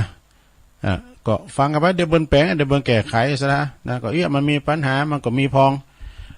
ไฟฟ้าดับพองก้าไฟกระชากพองก้าอีกอะเนาะฟ้าแพ้ฟ้าผ่ามันมีหลายสาเหตุโทษแม่พรยายพรโทรมา2 เดือนก็ปิญญาเดียวก็ดีแล้วเนาะสดาเนาะเนี่ยความแน่นอนคือสิ่งไม่แน่นอนอดเอามาปะกันชงที่2ก็จะเล่านิทานเนาะสดาพี่น้องตังหลายดอยปลงวินเปิ้นโทรมาก่อนเนาะก็ว่ามันดังอีกกันเนาะก็โดยมากเลยตั้งองค์ขลงในเมืองนี่จะบ่มีปัญหาเนาะอาจจะเป็นไฟฟ้าดับจ้าจะได้ก็เนาะศรัทธาญาติโยมก็อดรอหาฟังนะเดี๋ยวตึกเดียวเอาศรัทธาเจ้าก็เราปินจิปาทะไปเป็นโตจุยพองเนี่ยเสียงบันทึกพองปัดฝุ่นพองเนี่ยมีหาเนาะการการจานี่ศรัทธาญาติโยมเฮาต้องเกมความพร้อมนะเอาไหนมันเต้นไหนก็จำเตอก็โทพระเอกตัวมาตาย พระเอกตายตอนจบไปอย่าไปว่าอยู่ในสนามรบเนาะในขณะที่อยู่ในสนามต้องเตรียมความพร้อมอาวุธยุทโธปกรณ์เนาะ เกมกำอู่กำจ้าไว้พองเอาไหนมันเต้นไหนก็เอานี่กันน่ะทำปืนเมือง เต็ดนำเต็ดทำเอาโต๊ะจวยพองก็มีมาไปเอาคุณเอาในวัตถุดิบในคอมพองเอกนะสดาญาติโยมทั้งหลายก็สิ่งที่ดีๆทั้งนั้นเอานี่มาว่าก่อนเล่านิทานเวลุกะชาดกเวลุกะชาดกนะเวลุกะเดี๋ยวปิดแล้วเราเพลงปิดแล้วเวลุกะชาดกคือตายเพราะงูเนี่ยมันมีนะสดาเนาะคุณเฮานี่เก่งงั้นได้สเตยก็ตายกับอันนั้นก็มีนะปลาหมอก็ตายเพราะปากหมองูก็ตายเพราะงูเนี่ยนะ นาเจตวันวิหารสทธาญาติโยมพระพุทธเจ้าเปิ้นก็ตรัสชาดกเรื่องนี้แก่พระภิกษุที่สอนอยากแน่รูปหนึ่งตุนหนึ่งเปิดหือหานโตดของการที่บ่เจอฟังคำสั่งสอนของครูบาอาจารย์ความว่าในอดีตนั้นนะพระตถาคตของเฮาในเสวยพระชาติเกิดมาเป็นเศรษฐีนี่พระพุทธเจ้าเฮาเกิดมาหมดเป็นสัตว์สิ่งหิ่งห้อยเป็นยาจกขอทานเป็นจันทานเนี่ยเป็นอย่างต่างๆได้หมดนะเพิ่นเกิดมาเป็นจัด500จัด เพิ่นก็เกิดมาเป็นเศรษฐีอยู่ตีเมืองณแคว้นกาสีนะเจริญวัยใหญ่นากาบ้านหันว่าหันของเธอเนี่ยมันมีโตดของกามมาคุณหันโตดของกามมาคุณนะว่าปินดีตุปุนดีหน่ายมักนักก่อจักลาหอลาเฮินลาบันละจองจึงไปโบสถ์ปินพระฤาษีแน่อยู่เมื่อสำเร็จฌานแล้วจึงได้ทำโตเนาะปีกโตเป็นอาจารย์เป็นทิสาปาโมกนะสอนดาบทต่างๆก็มาศึกษาหาเหตุการณ์จำนวนมากมายมีลูกศิษย์ลูกหาหนักนาป้าป่านนะพระฤาษีดาบทนี่นะทิสาปาโมกนี่สอนลูกศิษย์เป็นรุ่นมีอยู่หันวันหนึ่งดาบทคนหนึ่งเนี่ยตุนหนึ่งเป็นเลี้ยงงูไว้วะเลี้ยงงูลูกงูไว้นะ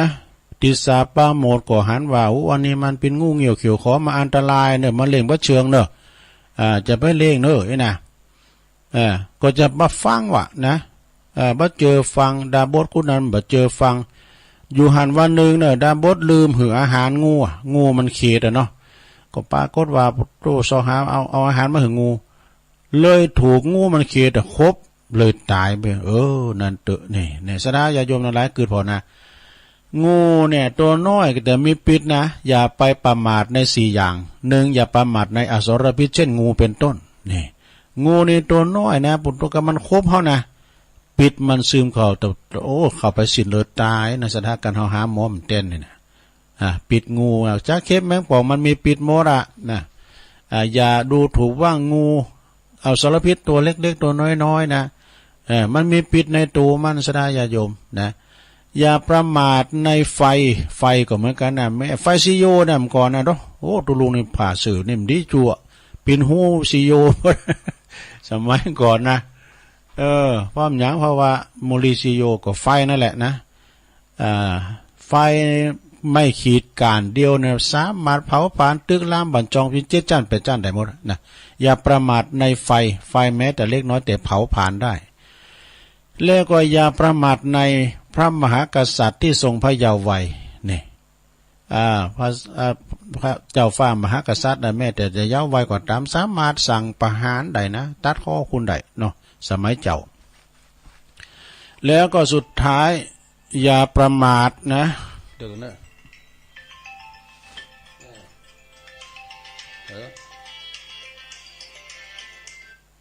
ฮัลโหล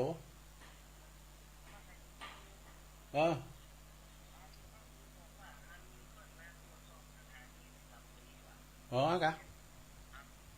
แล้วเดี๋ยวนี้มันดังแล้วเนาะ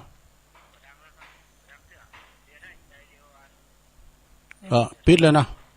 เดี๋ยวปิดเลยเนาะยุติกันเนาะครับสาธุครับสถาญาติโยมทั้งหลายประเด็นนี้เปิ้นเจ้าหน้าที่เปิ้นมาตรวจสอบสถานีประจำปีว่าเปิ้นปิดสายตุลุงละตุลุงย่างก่อนตุลุงย่างก่อนถ้าอู่ไปก็เปิ้นได้ยินกันเนาะ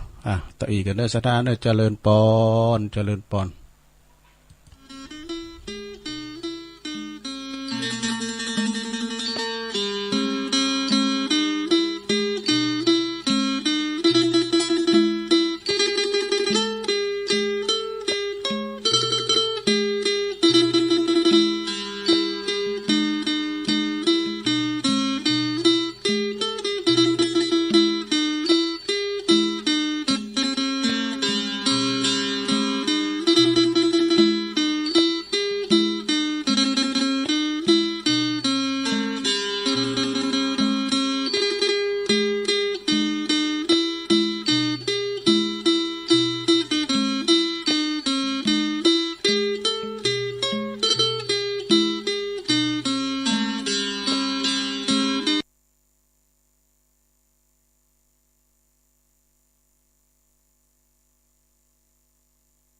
ผู้ชนะเขากนกสุขสันต์ส่วนคนที่แพ้เพราะเขาไม่ต้องการมันแทนทรมานต้องการกว่าใครตัดใจไม่คิดหากคิดไม่คืนขอบทเพื่อปลดเรื่องเอาผ้าเหลืองเป็นเครื่องห่มใจสละรักนี้หนีจากห่วง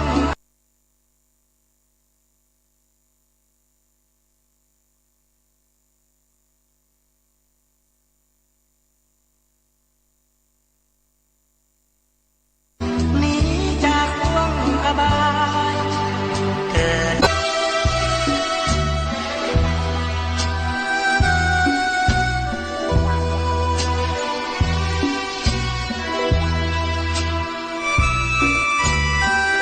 ตัดใจไม่คิดหากคิดไม่คืน ไหว้ความเคารพพระมหาเถระเจ้าครูบาอาจารย์เจ้าพระภิกษุสงฆ์องค์เนนกุศลกุองค์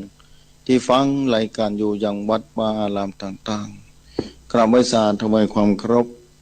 ท่านพระครูสถิตสารคุณวัดหนองผาขาวที่มาออกรายการโดยการในค่ำคืนวันนี้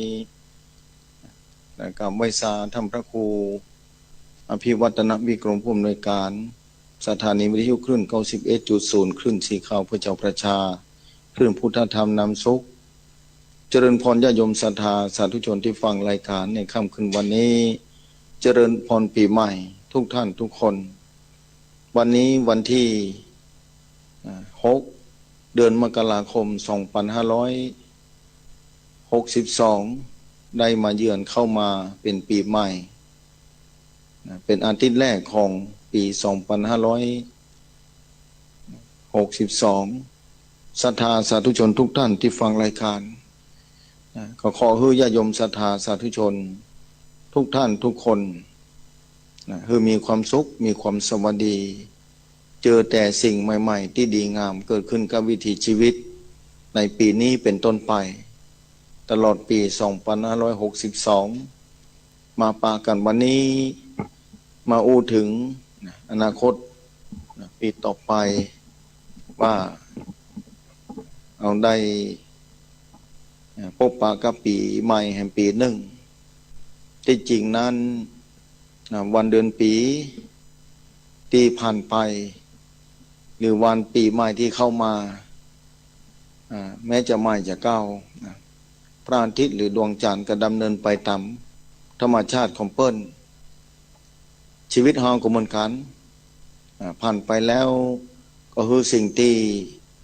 บดีก็ดีสิ่งที่ผิดหวังสิ่งที่บ่สมหวังหรือสิ่งที่เลวร้ายเกิดขึ้นกับชีวิตของเราก็คือผ่านไปกับปีเก่าวันเดือนปีก็หมดไปอยู่ตึงวันปีใหม่ที่เข้ามานี้เอาตั้งจิตตั้งใจสร้างความดีขึ้นไปแถมผู้ใดที่ทำดีไว้แล้วสร้างความดีไว้แล้วก็ขอให้ญาติโยมศรัทธาสาธุชนทำความดีต่อไปตราบใดเราต้องดำเนินวิถีชีวิตทำความดีไปความเก่ากับความใหม่ที่เราโอ้กันปีเก่ากับปีใหม่มันก็มีสองอย่างนั่นแหละศรัทธาสีดำกับสีขาวในโลกนี้เป็นของคู่กันเพราะฉะนั้นพยายามจะต้องเดินไปในเส้นทางที่บ่มีเทิงซ้ายเทิงขวาขาวบ่มีดำบ่มีไม้บ่มีเก่าอันนี้คือเส้นทางพุทธศาสนาที่พระพุทธเจ้าค้นพบบ่มีไม้บ่มีเก่ายากนานหนาที่จะเข้าไปสู่จุดนี้ได้สาธุชนทุกท่านที่ฟังรายการเพราะฉะนั้นเราก็ต้องอยู่กับใหม่กับเก่าอยู่ยังบ่ถึงเวลาที่จะไปอยู่ในจุดศูนย์กลางระหว่างปีเก่าอย่างใหม่กับเก่านะความเก่าก็ผ่านไปความใหม่เข้ามาเดี๋ยววันนี้กลายเป็นวันเก่าของวันพรุ่งนี้ไปนั่นคือกลายเป็นอดีตไปแล้วชั่วโมงที่แล้วที่ผ่านไปก็กลายเป็นชั่วโมงอดีตของชั่วโมงนี้อันนี้ก็เหมือนกันญาติโยมศรัทธาสาธุชนหลายคนที่ท่องเที่ยวไปทำบุญหลายที่ หลายคนที่พลิกไปหาพ่อหาแม่ลูกเต้าหลานเหลน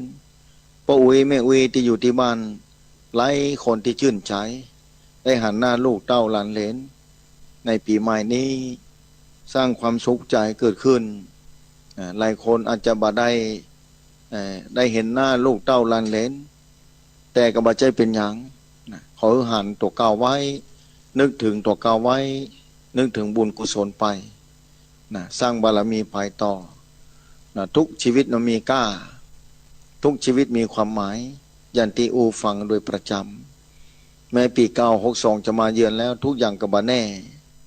แต่ขอตั้งความหวังไว้เพราะทุกคนมีสิทธิ์ที่จะหวังทุกคนมีสิทธิ์ที่จะตั้งความหวังไว้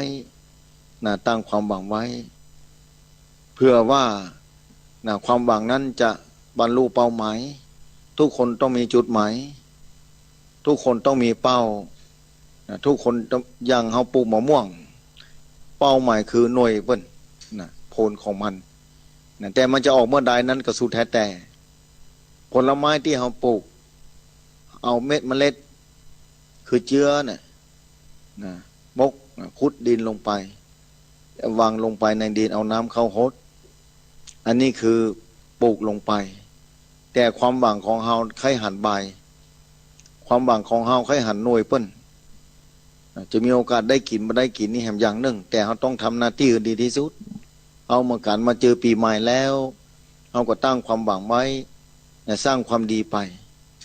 แต่ผลของความดีนั้นมันจะฮื้อผลเมื่อใดก็สุดแท้แต่เฮามาเป็นมนุษย์เฮาก็ต้องทำความดีสร้างความดีกันต่อไปเมื่อลมหายใจเฮายังมีเป็นป้าวีเป็นแม่วีก็คือเป็นป้าวีแม่วีที่ดีงามคือแก่ลูกเต้าหลานเหลนปฏิบัติคือลูกเต้าหลานเหลนได้หู้ได้หารว่าสร้างแบบใดจะเป็นแม่วีที่ลูกเต้าหลานเหลนก็ถึงหาได้ไว้ได้สาได้ปูจาลูกเต้าหลานเหลนไปใกล้กายก็คือถึงหากับแม่วีป้าวีก็ถึงหากับพ่อกับแม่อันนี้คือการสร้างความดีให้ลูกเต้าหลานเหลนได้คือถึงหาอย่างเฮาปลูกมะม่วงแม่เฮาอาจจะบ่ได้กินสักวันหนึ่งนกถ้ามันหันหน่วยออกมาแล้วนกก็ได้กินสัตว์สิ่งหิ่งห้อยก็ได้มากินได้มาอยู่ห่มอยู่เงาความปรารถนาของเฮาปลูกลงไปแล้วอย่างบางคนไปปลูกป่ารักษาป่าก็ดีปลูกต้นไม้ต้นหนึ่งเอาก็ต้องการคือเปิ้นอยู่ห่มอยู่เงาอันนี้ก็ได้บุญแล้วอย่างน้อยที่สุดต้นไม้ต้นหนึ่งที่ออกมากับปล่อยออกซิเจนความชุ่มเย็นออกมาคือในพื้นที่และแวกนั้นได้นึกได้คืบได้ศอกผ่านไปผ่านมาหาความเขียวความชุ่มเย็นนี่ก็ทำให้เรามีความสุขได้ทำให้มีความสุขได้สมัยก่อนนี่ฟังธรรมะของตุลงทองเนาะเป็นอมตะแต่ศรัทธาสาธุชนเป็นว่างัวควายเนี่ยหานหญ้ามันหน้าแรงหรือเฟืองนี่มันอันนี้เนาะมันสีเหลืองมันเหี่ยวแห้งเนี่ยเป็นแปลงแว่นตาคืองัวคือควายคือได้อาหารว่าสีเขียวงัวควายจะได้กิน อันนี้ความเขียวนี่แสดงถึงความชุ่มฉ่ำความชุ่มเย็นเป็นสุขความชุ่มเย็นเป็นสุขเพราะฉะนั้นแต่ละคนนี่สร้างปลูกต้นไม้หวังแค่ว่าอย่างความชุ่มชื้นอย่างความชุ่มเย็นคือเกิดขึ้นกับพื้นที่อย่างบางคนที่ไปซื้อที่ใหม่ไปแบ่งบ้านใหม่ไปมีต้นไม้พยายามหาต้นไม้มาปลูกมานี่สร้างความร่มเย็นคือแก่บ้านต่อเก่าหน่วยจะได้กินบ่ได้กินบ่หัวปลูกไว้ยานะไม่อุ้ยปลูกเนี่ยปลูกไว้นะเพื่อจะได้กินวันหน้าไม่อุ้ยเท่าแล้วปอุ้ยเกิดแก่แล้วจะได้กินเมื่อใดก็บอกลูกเต้าหลานเหลนนี่ความปรารถนาความตั้งจิตขึ้นมาเป็นบุญแล้วตั้งจิตเพื่อที่จะเผื่อแผ่คือคนอื่นได้ใจได้สอยได้กินได้ใจ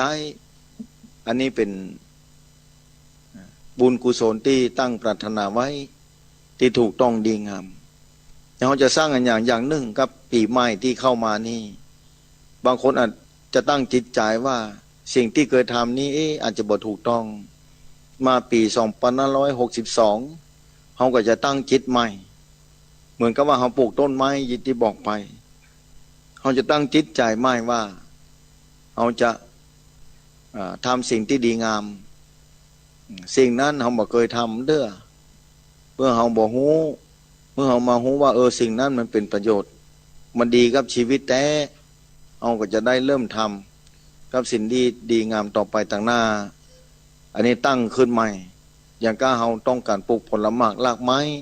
แต่เขาก็ต้องปลูกให้ถูกเหมือนกันจะสร้างความดีก็ต้องสร้างให้ถูกนะอย่าเอาบันเตื้อตามภาคเหนือเฮาหรือพื้นที่จังหวัดเชียงใหม่ละปูนก็ดีเชียงไฮ้พะเยาลำปางเมืองน่านก็ดีแม่ฮ่องสอนเนี่ยภาคเหนือเฮาผลไม้แบบใดเอาจะเอาผลไม้ภาคอื่นมาปลูกมันก็บ่ได้บันเตื้อที่มันบ่ใช่เพราะฉะนั้นทำดีก็ต้องให้ถูกที่นะถูกจังหวะนะทำดีต้องถูกที่ถูกกาลเทศะเขาก็จะปลูกต้นไม้ก็ต้องพอที่ว่าต้นไม้ต้นนั้นมันเปิงกวนกัตตี้นี่ก่อจ้าอันนี้ทำดีที่ถูกต้องจะปลูกต้นไม้นี่ว่าเตื้อเอาต้นไม้บางอย่างอยู่ในพื้นที่ที่การดานหรือว่าที่ป่าแพะจะไปปลูกที่ป่าดงดิบป่าชื้นก็บ่ได้เอาง่ายๆอาตมาเนี่ยพยายามเอาหน่วยมันน้อยนาเนี่ยเอาไปปลูกบนดอยมันเหมือนสู้อากาศมันเย็นนะมันเย็นนะมันเย็นเดี๋ยวพยายามไปปลูกหลายครั้งแต่ต้องไปหาปลูกที่ตังลุ่มพุ่นที่เป็นป่าแพะตังลุ่มพุ่นใกล้วัดที่อยู่นั้นมันเป็นที่เย็นพยายามเอาไปปลูกตึงเม็ดไปเพาะตึงก้าเปิ้นเอาไปลงเนี่ยมันชุ่มมันเย็นหดน้ำนักกับบ่ได้ที่ไปหานแต่ก่อนไปจำพรรษาที่พุทธบาทสามยอดอำเภอบ้านโฮงนะบ้านห้วยลาปะปูนะแล้วก็ไปหินมาพาแต้ๆมันน้อยนาเนี่ยมันน้อยแนมน้อยนาเนี่ยออกเต็มมัดนะนี่เป็นใบหินมาพาแต้ๆมันเป็นแบบนั้นที่อยู่เพิ่นอยู่แบบนั้นนะชอบที่ฤดูแล้งนะที่ป่าแพะเอาไปปลูกที่ป่าดงดิบป่าชื้นป่าเย็นมันบ่สู้อย่างเดียวกันเนี่ยเราจะปลูกอันยังเราก็ต้องพอเปิงกวนกะตี้ก่อจ้าชีวิตเราเหมือนกันจะทำความดีเนี่ยก็ต้องทำความดีให้ถูกมาเตื้อเราต้องการช่วยเหลือคนอื่นนี่อย่างการฮื้อเนี่ยฮื้อหลายอย่างฮื้อนะอย่าฮื้อตาลก็ดีนะอย่างเราจะเอาตาลเนี่ยอย่างคนนั้นหิวข้าวเนี่ยเขาเอาข้าวให้เปิ้นกินนี่เปิ้นลำบากแต่เนอเปิ้นหิวข้าวเอาดันไปเอาเหล้าให้เปิ้นเอายาเสพติดให้เปิ้นมันก็บ่ใจตี้อันนี้ทำบ่ถูกต้องนะเปิ้นต้องการหิวข้าวเปิ้นต้องการกินข้าวกินน้ำอย่าเอาอย่างอื่นไปฮื้อมันก็บ่ใช่เนี่ยเพราะฉะนั้นต้องฮื้อที่ดีฮื้อที่ถูกฮื้อที่เปิงกวนตัวเปิงกวนตัวเหมือนเดียวกันญาติโยมศรัทธาสาธุชนเขาจะทำความดีนี่เขาจะทำบุญเนี่ยอย่างไปทำบุญที่วัดที่วานี่เขาจะเอาอย่างไปทำบุญบางครั้งมันเด้อเขาต้องพิจารณา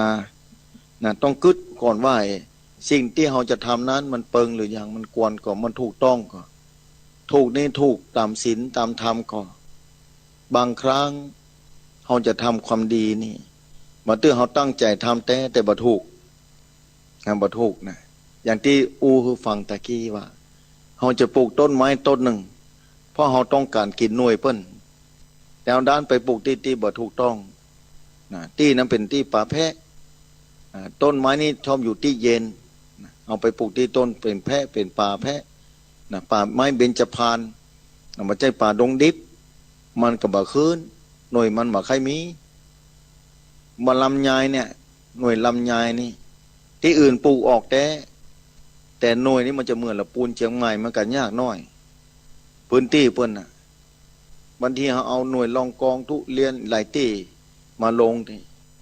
ต้องดูแลต้องหาสถานที่ที่เปิงกวนตัวนะถ้าเปิงกับสถานที่มันก็ออกคือเฮาออกหน่วยออกนี่คือนะศรัทธาสาธุชนนะอย่างผลไม้รากไม้แต่ละอย่างบางพื้นที่ก็บ่มีแต่นับว่าศรัทธาสาธุชนที่เกิดมาบนผืนแผ่นดินไทยนี้โชคดี ราะว่าประเทศไทยนี้เป็นประเทศที่อุดมสมบูรณ์ด้วยพืชพันธุ์ธัญญาหารผลไม้รากไม้ได้หั่นหน่วยหั่นต้นสามารถปลูกด้วยตัวเก่าได้สามารถสร้างขึ้นด้วยตัวเก่าไม่ต้องไปสั่งซื้อจากต่างประเทศผลไม้แต่ละชนิดนี้สามารถปลูกได้ในแผ่นดินไทยเพราะฉะนั้นประเทศไทยนี้สามารถเป็นครัวของโลกเป็นอาหารโลกส่งออกได้สบายแล้วไม่ต้องกลัวก้านกลัวยากด้วย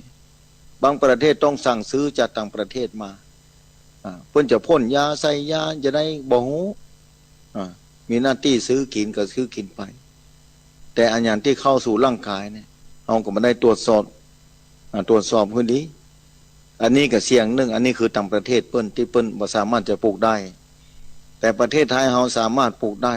เพราะฉะนั้นพระองค์ท่านพระบาทสมเด็จพระเจ้าอยู่หัวรัชกาลที่9นี่เปิ้นบอกพระสงฆ์นิกรชาวไทยโดยตลอดเวลาคือปลูกครัวเรือนพืชพันธุ์สวนครัวเศรษฐกิจพอเพียงด้วยการปลอดสารพิษอันนี้จะบรรเทาเศรษฐกิจในครัวในบ้านในจองในสิ่งดำรงชีวิตวิถีชีวิตของเราจะได้ปลอดภัยหลายประการแต่มีน้อยคนนะที่จะเข้าใจพระองค์ท่านที่จริงประเทศไทยนี้เป็นประเทศที่บ่ต้องกั้นบ่ต้องอยากบ่ต้องอดอยากยากแค้นพื้นแผ่นดินอุดมสมบูรณ์น้ำท่าก็หล่อเลี้ยงประชาชนชาวไทยได้อย่างสบายปลูกลำไยก็เจาะน้ำบาดาลออกมาได้แทบจะกุฏิอันนี้ความอุดมสมบูรณ์ความโชคดีของประเทศไทยเราอยู่ในลัทธิจุดหรือรองติจุดที่ถูกต้องดีงามแม้แต่ภัยธรรมชาติเองอย่างภาคเหนือเขานี่จะเจอน้อยที่สุดศรัทธาสาธุชนทั้งหลาย2-3 วันก่อนนี่ที่ภาคใต้นี่พายุป่ามือเข้ามาแต่ทำให้ความเป็นอยู่ของพี่น้องตามภาคใต้นี่ได้รับความลำบากพอสมควรประเทศอินโดนีเซียปีที่ผ่านมานี่เจอคลื่นสึนามิ2 ครั้งอันนี้ภัยธรรมชาติที่เกิดขึ้นแต่ประเทศไทยเรายังอยู่ได้ภัยต่างๆที่เข้ามาแผ่วผ่านสู่แผ่นดินไทยนี้น้อยครั้งรอดปัดเยียวปากกามาได้ปี2562นี้อนาคตภัยบ่สามารถที่จะยังได้อันอย่างจะเกิดขึ้นภายหน้าภัยกระบอกวันพุกวันฮือเดือนหน้าเดือนในหรือปีหน้าปีในก็มีภัยคาดเดาได้ทำปัจจุบันให้ดีที่สุดศรัทธาสาธุชนทุกท่านทำให้ดีที่สุดเท่าที่จะดีได้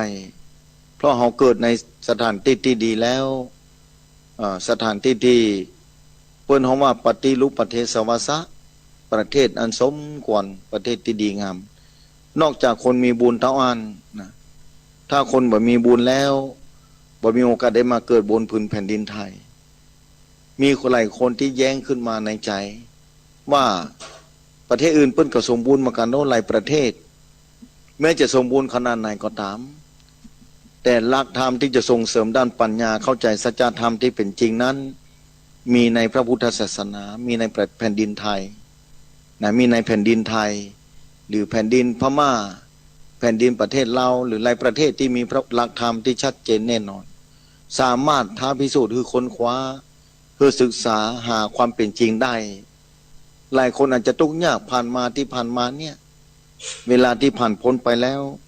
สาธุชนทุกท่านที่ผ่านฮ้อนผ่านเอามาอย่างปี2561ที่กำลังผ่านไปนี่หลายคนอาจจะดีใจบางคนอาจจะสมหวังเพราะว่ารหัสบุญแต่จากก่อนปานหลังอุดหนุนเทือนแต้มอุดหนุนส่งเสริมคือประสบความสำเร็จก็มีทั้งที่บางคนก็บนคือฟังอยู่หลายพื้นที่เป็นส่วนใหญ่ว่าเศรษฐกิจบ่ดีเศรษฐกิจซุบเซา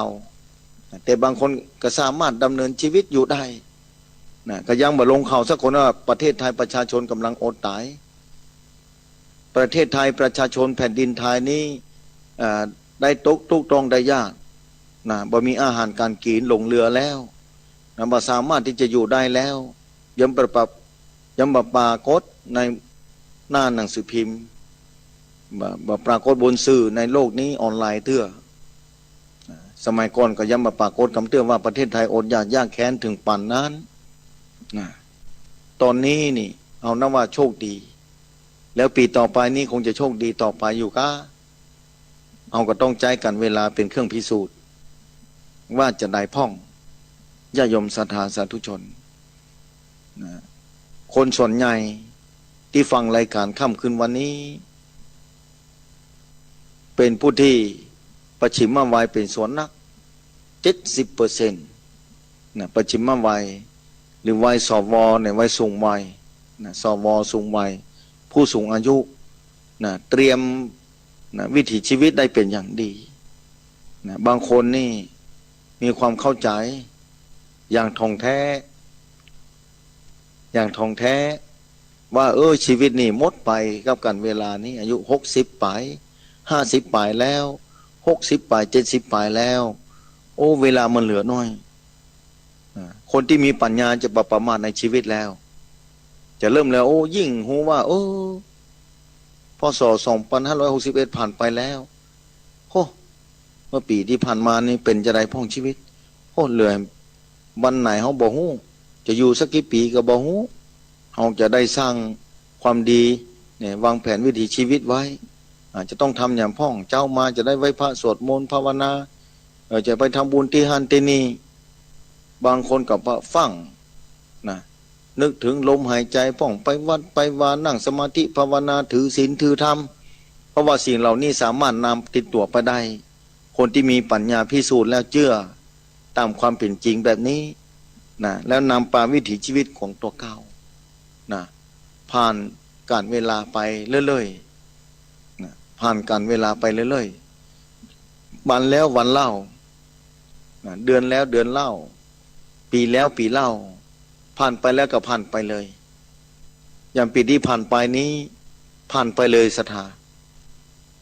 ปี2561ผ่านไปเลยห้องพลิกมาบัดได้แล้ว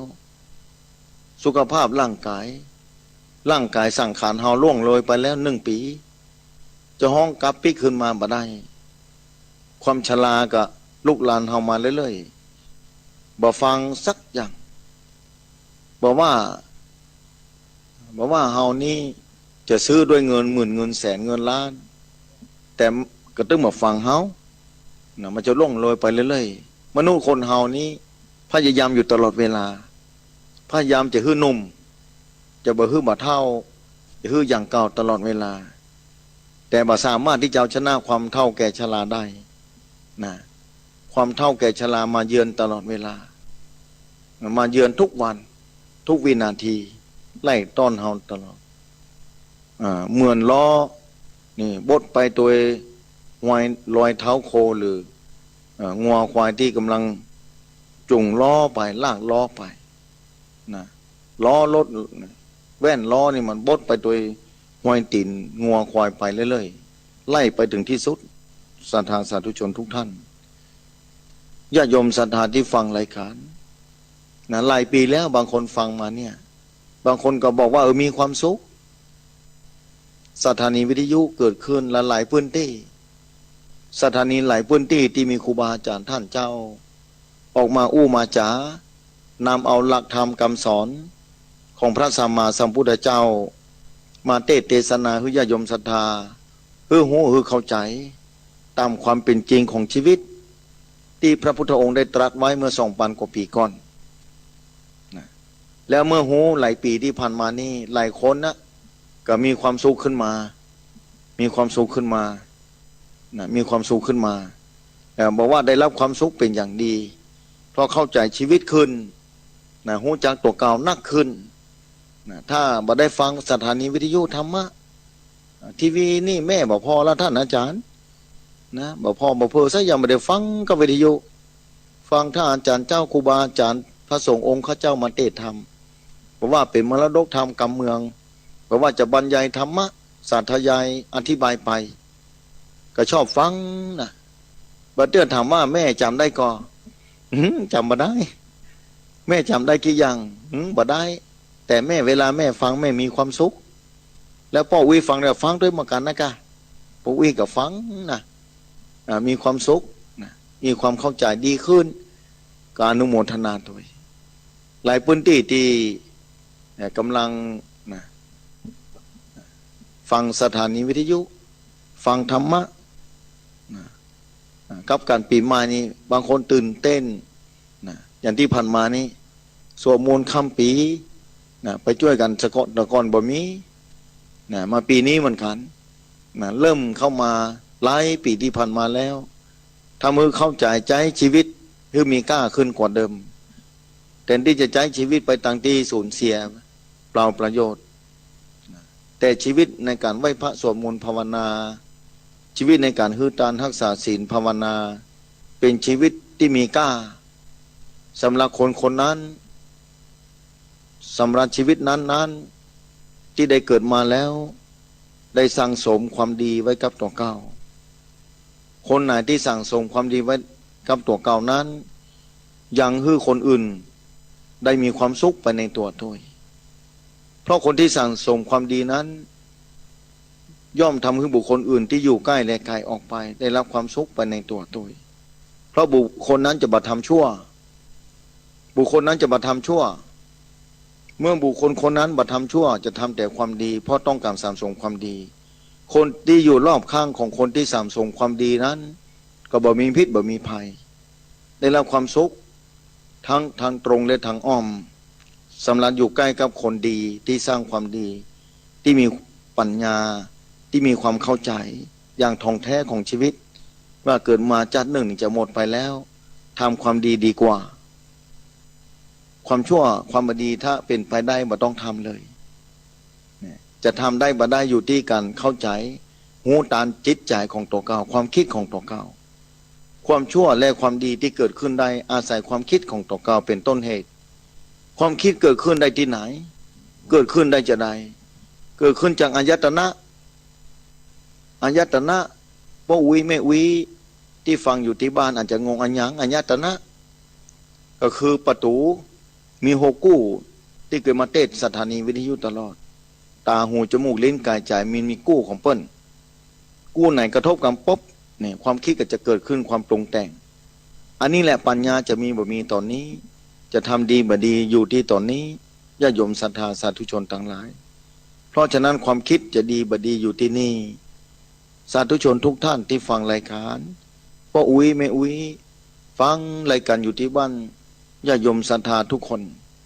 พยายามกำหนดไปนะฟังไปบางคนฟังไปก็รับล่าก็มีอันนี้แสดงว่ารับได้ดีนะบ่มีความทุกข์มีคนบ่น้อยเหมือนกันที่นอนบ่รับเพราะความคิดเพราะความปรุงแต่งของจิตใจบันเตือนนอนบ่รับเป็นห่วงลูกเต้าหลานเหลนยิ่งลูกเต้ากำลังปิกไปก็มาหาปีใหม่นี่ลูกเฮาไปเป็นจะได้พ่องจ้าปิกไปแล้วเป็นจะได้พ่องสุขสบายดีกาไปถึงละกาบางคนบ่ได้โทรหาพ่อหาแม่ปิกไปก็หายจ้อยเนี่ยบ่ได้บอกว่าอยู่ที่ไหนเป็นจะได้ไปถึงละกาพ่อแม่ที่มีคุณค่าสำหรับลูกมหาศาลหาประมาณบ่ได้นี่หัวอกของพ่อของแม่ของพ่ออุ้ยแม่อุ้ยนั่นเป็นหัวอกที่มีกล้าสำหรับที่เป็นห่วงลูกเต้าหลานเหลนอันนี้ญาติโยมศรัทธาสาธุชนเนี่ยเมื่อเอาความคิดเกิดขึ้นมาในความเป็นห่วงก็เกิดเพราะว่าจิตใจมาปรุงแต่งญาติโยมศรัทธาสาธุชนทุกท่านเพราะจิตใจของมันปรุงแต่งไปนี่ปรุงแต่งไปนี่ปลาเหือเฮาสุขก็มีปลาเหือเฮาทุกข์ก็มี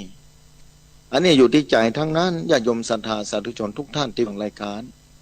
หลายคนที่ฟังบอกว่ารายการไหน1 อาทิตย์นะพับเปลี่ยนกันมาออกสถานีวิทยุนะมาออกสถานีวิทยุนะครูบาอาจารย์แต่ละตนแต่ละองค์มาอูมาจ๋าเบิ่นเด้อไปหาเหตุการณ์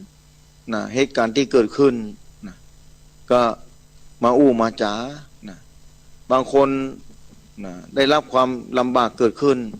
ยิ่งปีใหม่นี้บางคนก็ได้รับความทุกข์เกิดขึ้นอย่างกระทันหันก็มีนี่อย่างที่ผ่านมานี่ตะวานี่ก็ที่บ้านวังปานนี่อำเภอจอมทองนี่นะไฟไหม้บ้านตึงหลังสถานไฟบาคาดคิดได้ไฟฟ้าลัดวงจรกะเอาก็บอกฮู้ญาติโยมศรัทธาสาธุชนนี่ช่วยกันเด้อนะทางจอมทองเนาะ ห่านลงข่าวไปว่าโอ้ไฟไหม้ที่บ้านบางปานจำได้ว่าบ้านป้าอย่างปัสสีกับเมธกับโมโหที่บ้านบางปานท่านพระครูเลขาเจ้าคณะอำเภอจอมทองอันเป็นลงไว้อันนี้ประกาศเนาะญาติโยมศรัทธาบางคนอยู่ใกล้บัดใจหูก็มีอำเภอเดียวกันนะไปช่วยกันเนาะช่วยกันสุดแท้แต่บุญวาสนานะไปช่วยกันสร้างบารมี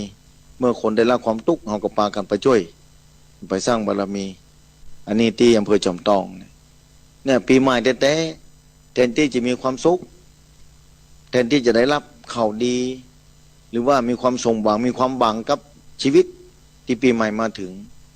แต่บางคนปรากฏว่าบ้านโดนไฟไหม้แบบนี้เป็นต้นศรัทธาคือตั้งสติเนอะญาติโยมศรัทธาสาธุชนทุกคนบังคาดคิดอันอย่างจะเกิดขึ้นนั้นนี่ภายในหมู่บ้านหรือภายในครอบครัวเดียวญาติโยมศรัทธาสาธุชนภายในบ้านหลังคาเดียวหนึ่งสำนักอำเภอเนาะจำวัดของประเทศไทยมี70 ไปแล้วประเทศไทยประเทศนี้อันอย่างจะเกิดขึ้นตั้งหน้าก็ยังบ่ฮู้เตื้อหลายจังหวัดตอนนี้หลายจังหวัดที่ได้รับภัยธรรมชาติก็คือที่ภาคใต้ภัยบ่เคยคาดคิดว่าฤดูหนาวนี่เดือนมกราแต่พายุจะเกิดขึ้นอันนี้ภัยที่เกิดขึ้นในยุคปัจจุบันนี้ทุกคนคือเอามีศีลมีธรรมอยู่กับห้องหัวใจลูกเต้าหลานเหลนของพ่อของแม่ของพ่อวิแม่วิอยู่ไกลก็มันไหว้พระสวดมนต์ภาวนาไปมันไหว้พระสวดมนต์ภาวนาไปอันอย่างที่จะเกิดขึ้นร้ายหรือดีนั้นตั้งจิตไว้ตรงกลางก่อนตั้งสติไว้คือดีทุกอย่างเกิดขึ้นได้ทั้งความดีและบดีทุกอย่างเกิดขึ้นได้ทั้งเหตุร้ายและเหตุดีสาธุชนทุกท่านที่ฟังรายการใจปัญญาพิจารณาการดำเนินชีวิตของตัวเก่าอย่างรอบคอบอย่าไปเป็นคนประมาทประมาทเทนะสัมปาเททะจงยังความบ่ประมาทให้ถึงพร้อมพระสัมมาสัมพุทธเจ้าก่อนจะดับขันธปรินิพพานไปนี่วาจาครั้งสุดท้ายของพระองค์ท่านเจ้าที่มาตรัสรู้โปรดสารโลกได้84,000 พระธรรมขันธ์แต่วาจาสุดท้ายนี่สรุปรวมเลยศรัทธาสาธุชนทุกท่านสรุปรวมไปเลยว่าจงยังความบ่ประมาทให้ถึงพร้อมหมายถึงว่าจะไปประมาทคือมีสติคือมีปัญญาคือพร้อมถึงพร้อมชีวิตจะได้ดำเนินไปอย่างปลอดภัยชีวิตจะดำเนินไปท่ามกลางวัฏสงสารนี้อย่างปลอดภัยวัฏสงสารนี้เหงาไก่กันดานนักหนาเอาง่ายๆว่าเนี่ยบางคนเจอไฟไหม้พ่องเจออุทกภัยพ่องวัฏภัยพ่องอย่างภาคใต้เป็นต้นพายุเกิดขึ้นมากระหน่ำภาคใต้แห่งแล้วเจอแห่งแล้วภาคใต้เพราะอยู่ใกล้ทะเลภาคเหนือเฮานี่ก็อยู่ในระหว่างที่ตะวันตกนี่มีพม่ากั้นไว้ต่างวันออกก็มีประเทศลาวประเทศเวียดนามได้กั้นไว้อยู่กว่าจะมาถึงภาคเหนือเฮานี่ก็อ่อนกำลังลงเสียแล้วเนี่ยเพราะฉะนั้นเฮาบ่ดีใจกะเฮาอยู่ในผืนแผ่นดินไทยภาคเหนือนี่เนี่ยญาติโยมศรัทธาสาธุชนเพราะฉะนั้นพระสัมมาสัมพุทธเจ้าเพิ่นฮู้อนาคตอนาคตสัญญาณของพระองค์ท่านเจ้าแจ่มแจ้งดีนักมาวางรอยพระพุทธบาทไว้เป็นตี้อย่างวันที่25-26ที่จะมาถึงนี่วันนี้ท่านพระอาจารย์ท่านพระครูอภิวัตนาวิกรมท่านพระครูสุเมธธรรมเสวีท่านพระครูกระยานะประโมทได้ยินว่าลงไปป้นจังหวัดสระบุรีนะไปเยี่ยมญาติโยมศรัทธาพื้นเมืองเฮานี่ไปอยู่อย่างใดบ่ฮู้จะพาญาติโยมศรัทธาไปพอว่าวัฒนธรรมประเพณีทางเหนือเฮานี่อยู่ที่สระบุรีพุ่นก็มีไปแล้วไปกิน100 ปีแล้วก็บ่ฮู้ยังดำรงเหนียวแน่นอยู่ยังดำรงเหนียวแน่นอยู่อันนี้พื้นเพไปอยู่ทางปูนนี่เพิ่นเดินทางไปพอปูนญาติโยมศรัทธาที่จังหวัดสระบุรีพุ่นไปอยู่ปูนนี่อันนี้เกิดที่ปูนนี่แ แต่ที่พุทธนี่มีพระพุทธบาทสระบุรีอยู่ที่ไหนมีพระพุทธบาทอย่างที่อูตะกี้ว่าพระองค์เปิ้นโหว่าที่ไหนนี่ที่ศาสนาของพระองค์ท่านจะครบ 5,000 พรรษาพระองค์จะวางเกศาธาตุไว้พระองค์จะวางรอยพระพุทธบาทไว้คือมนุษย์และเทวดาได้ไว้ได้ปูชาสร้างบารมีกับตัวเก้าสร้างบารมีไว้กับตัวเก้าเพราะฉะนั้นศรัทธาจื่นใจไว้ที่ภาคเหนือของเฮานี่มีรอยพระบาทนักรอยพระบาทที่สร้างขึ้นก็มีแต่รอยพระบาทที่เป็นจริงที่พระองค์นำมาประทับไว้อันนั้นน่ะพระองค์ย่อมรู้ว่าปลอดภัยถึงวันนี้ศรัทธาทางเหนือเฮานี้อยู่ได้สบาย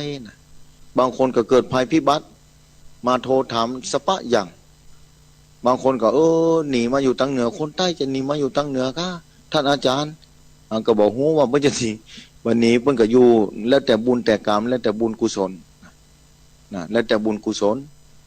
แล้วแต่บุญวาสนาบารมีแล้วแต่วิถีชีวิตว่าจะหนีไปจะอยู่จะได้อันนี้เอาบุญเอากรรมว่าคนเฮาเกิดมาแล้วมีกรรมเป็นเงาติดตามตัวเฮาทุกคนกรรมดีและกรรมบ่ดีปีต่อไปนี้ปี2562อันอย่างจะเกิดขึ้นภายจะฮู้ได้อันอย่างจะเกิดขึ้นภายจะฮู้ได้เพราะฉะนั้นญาติโยมศรัทธาสาธุชนทุกท่านที่ฟังรายการอยู่แต่ส่วนใหญ่อย่างที่ออกไปญาติโยมศรัทธา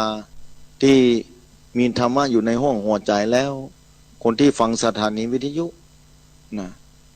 อยู่ในปัจฉิมวายแล้ว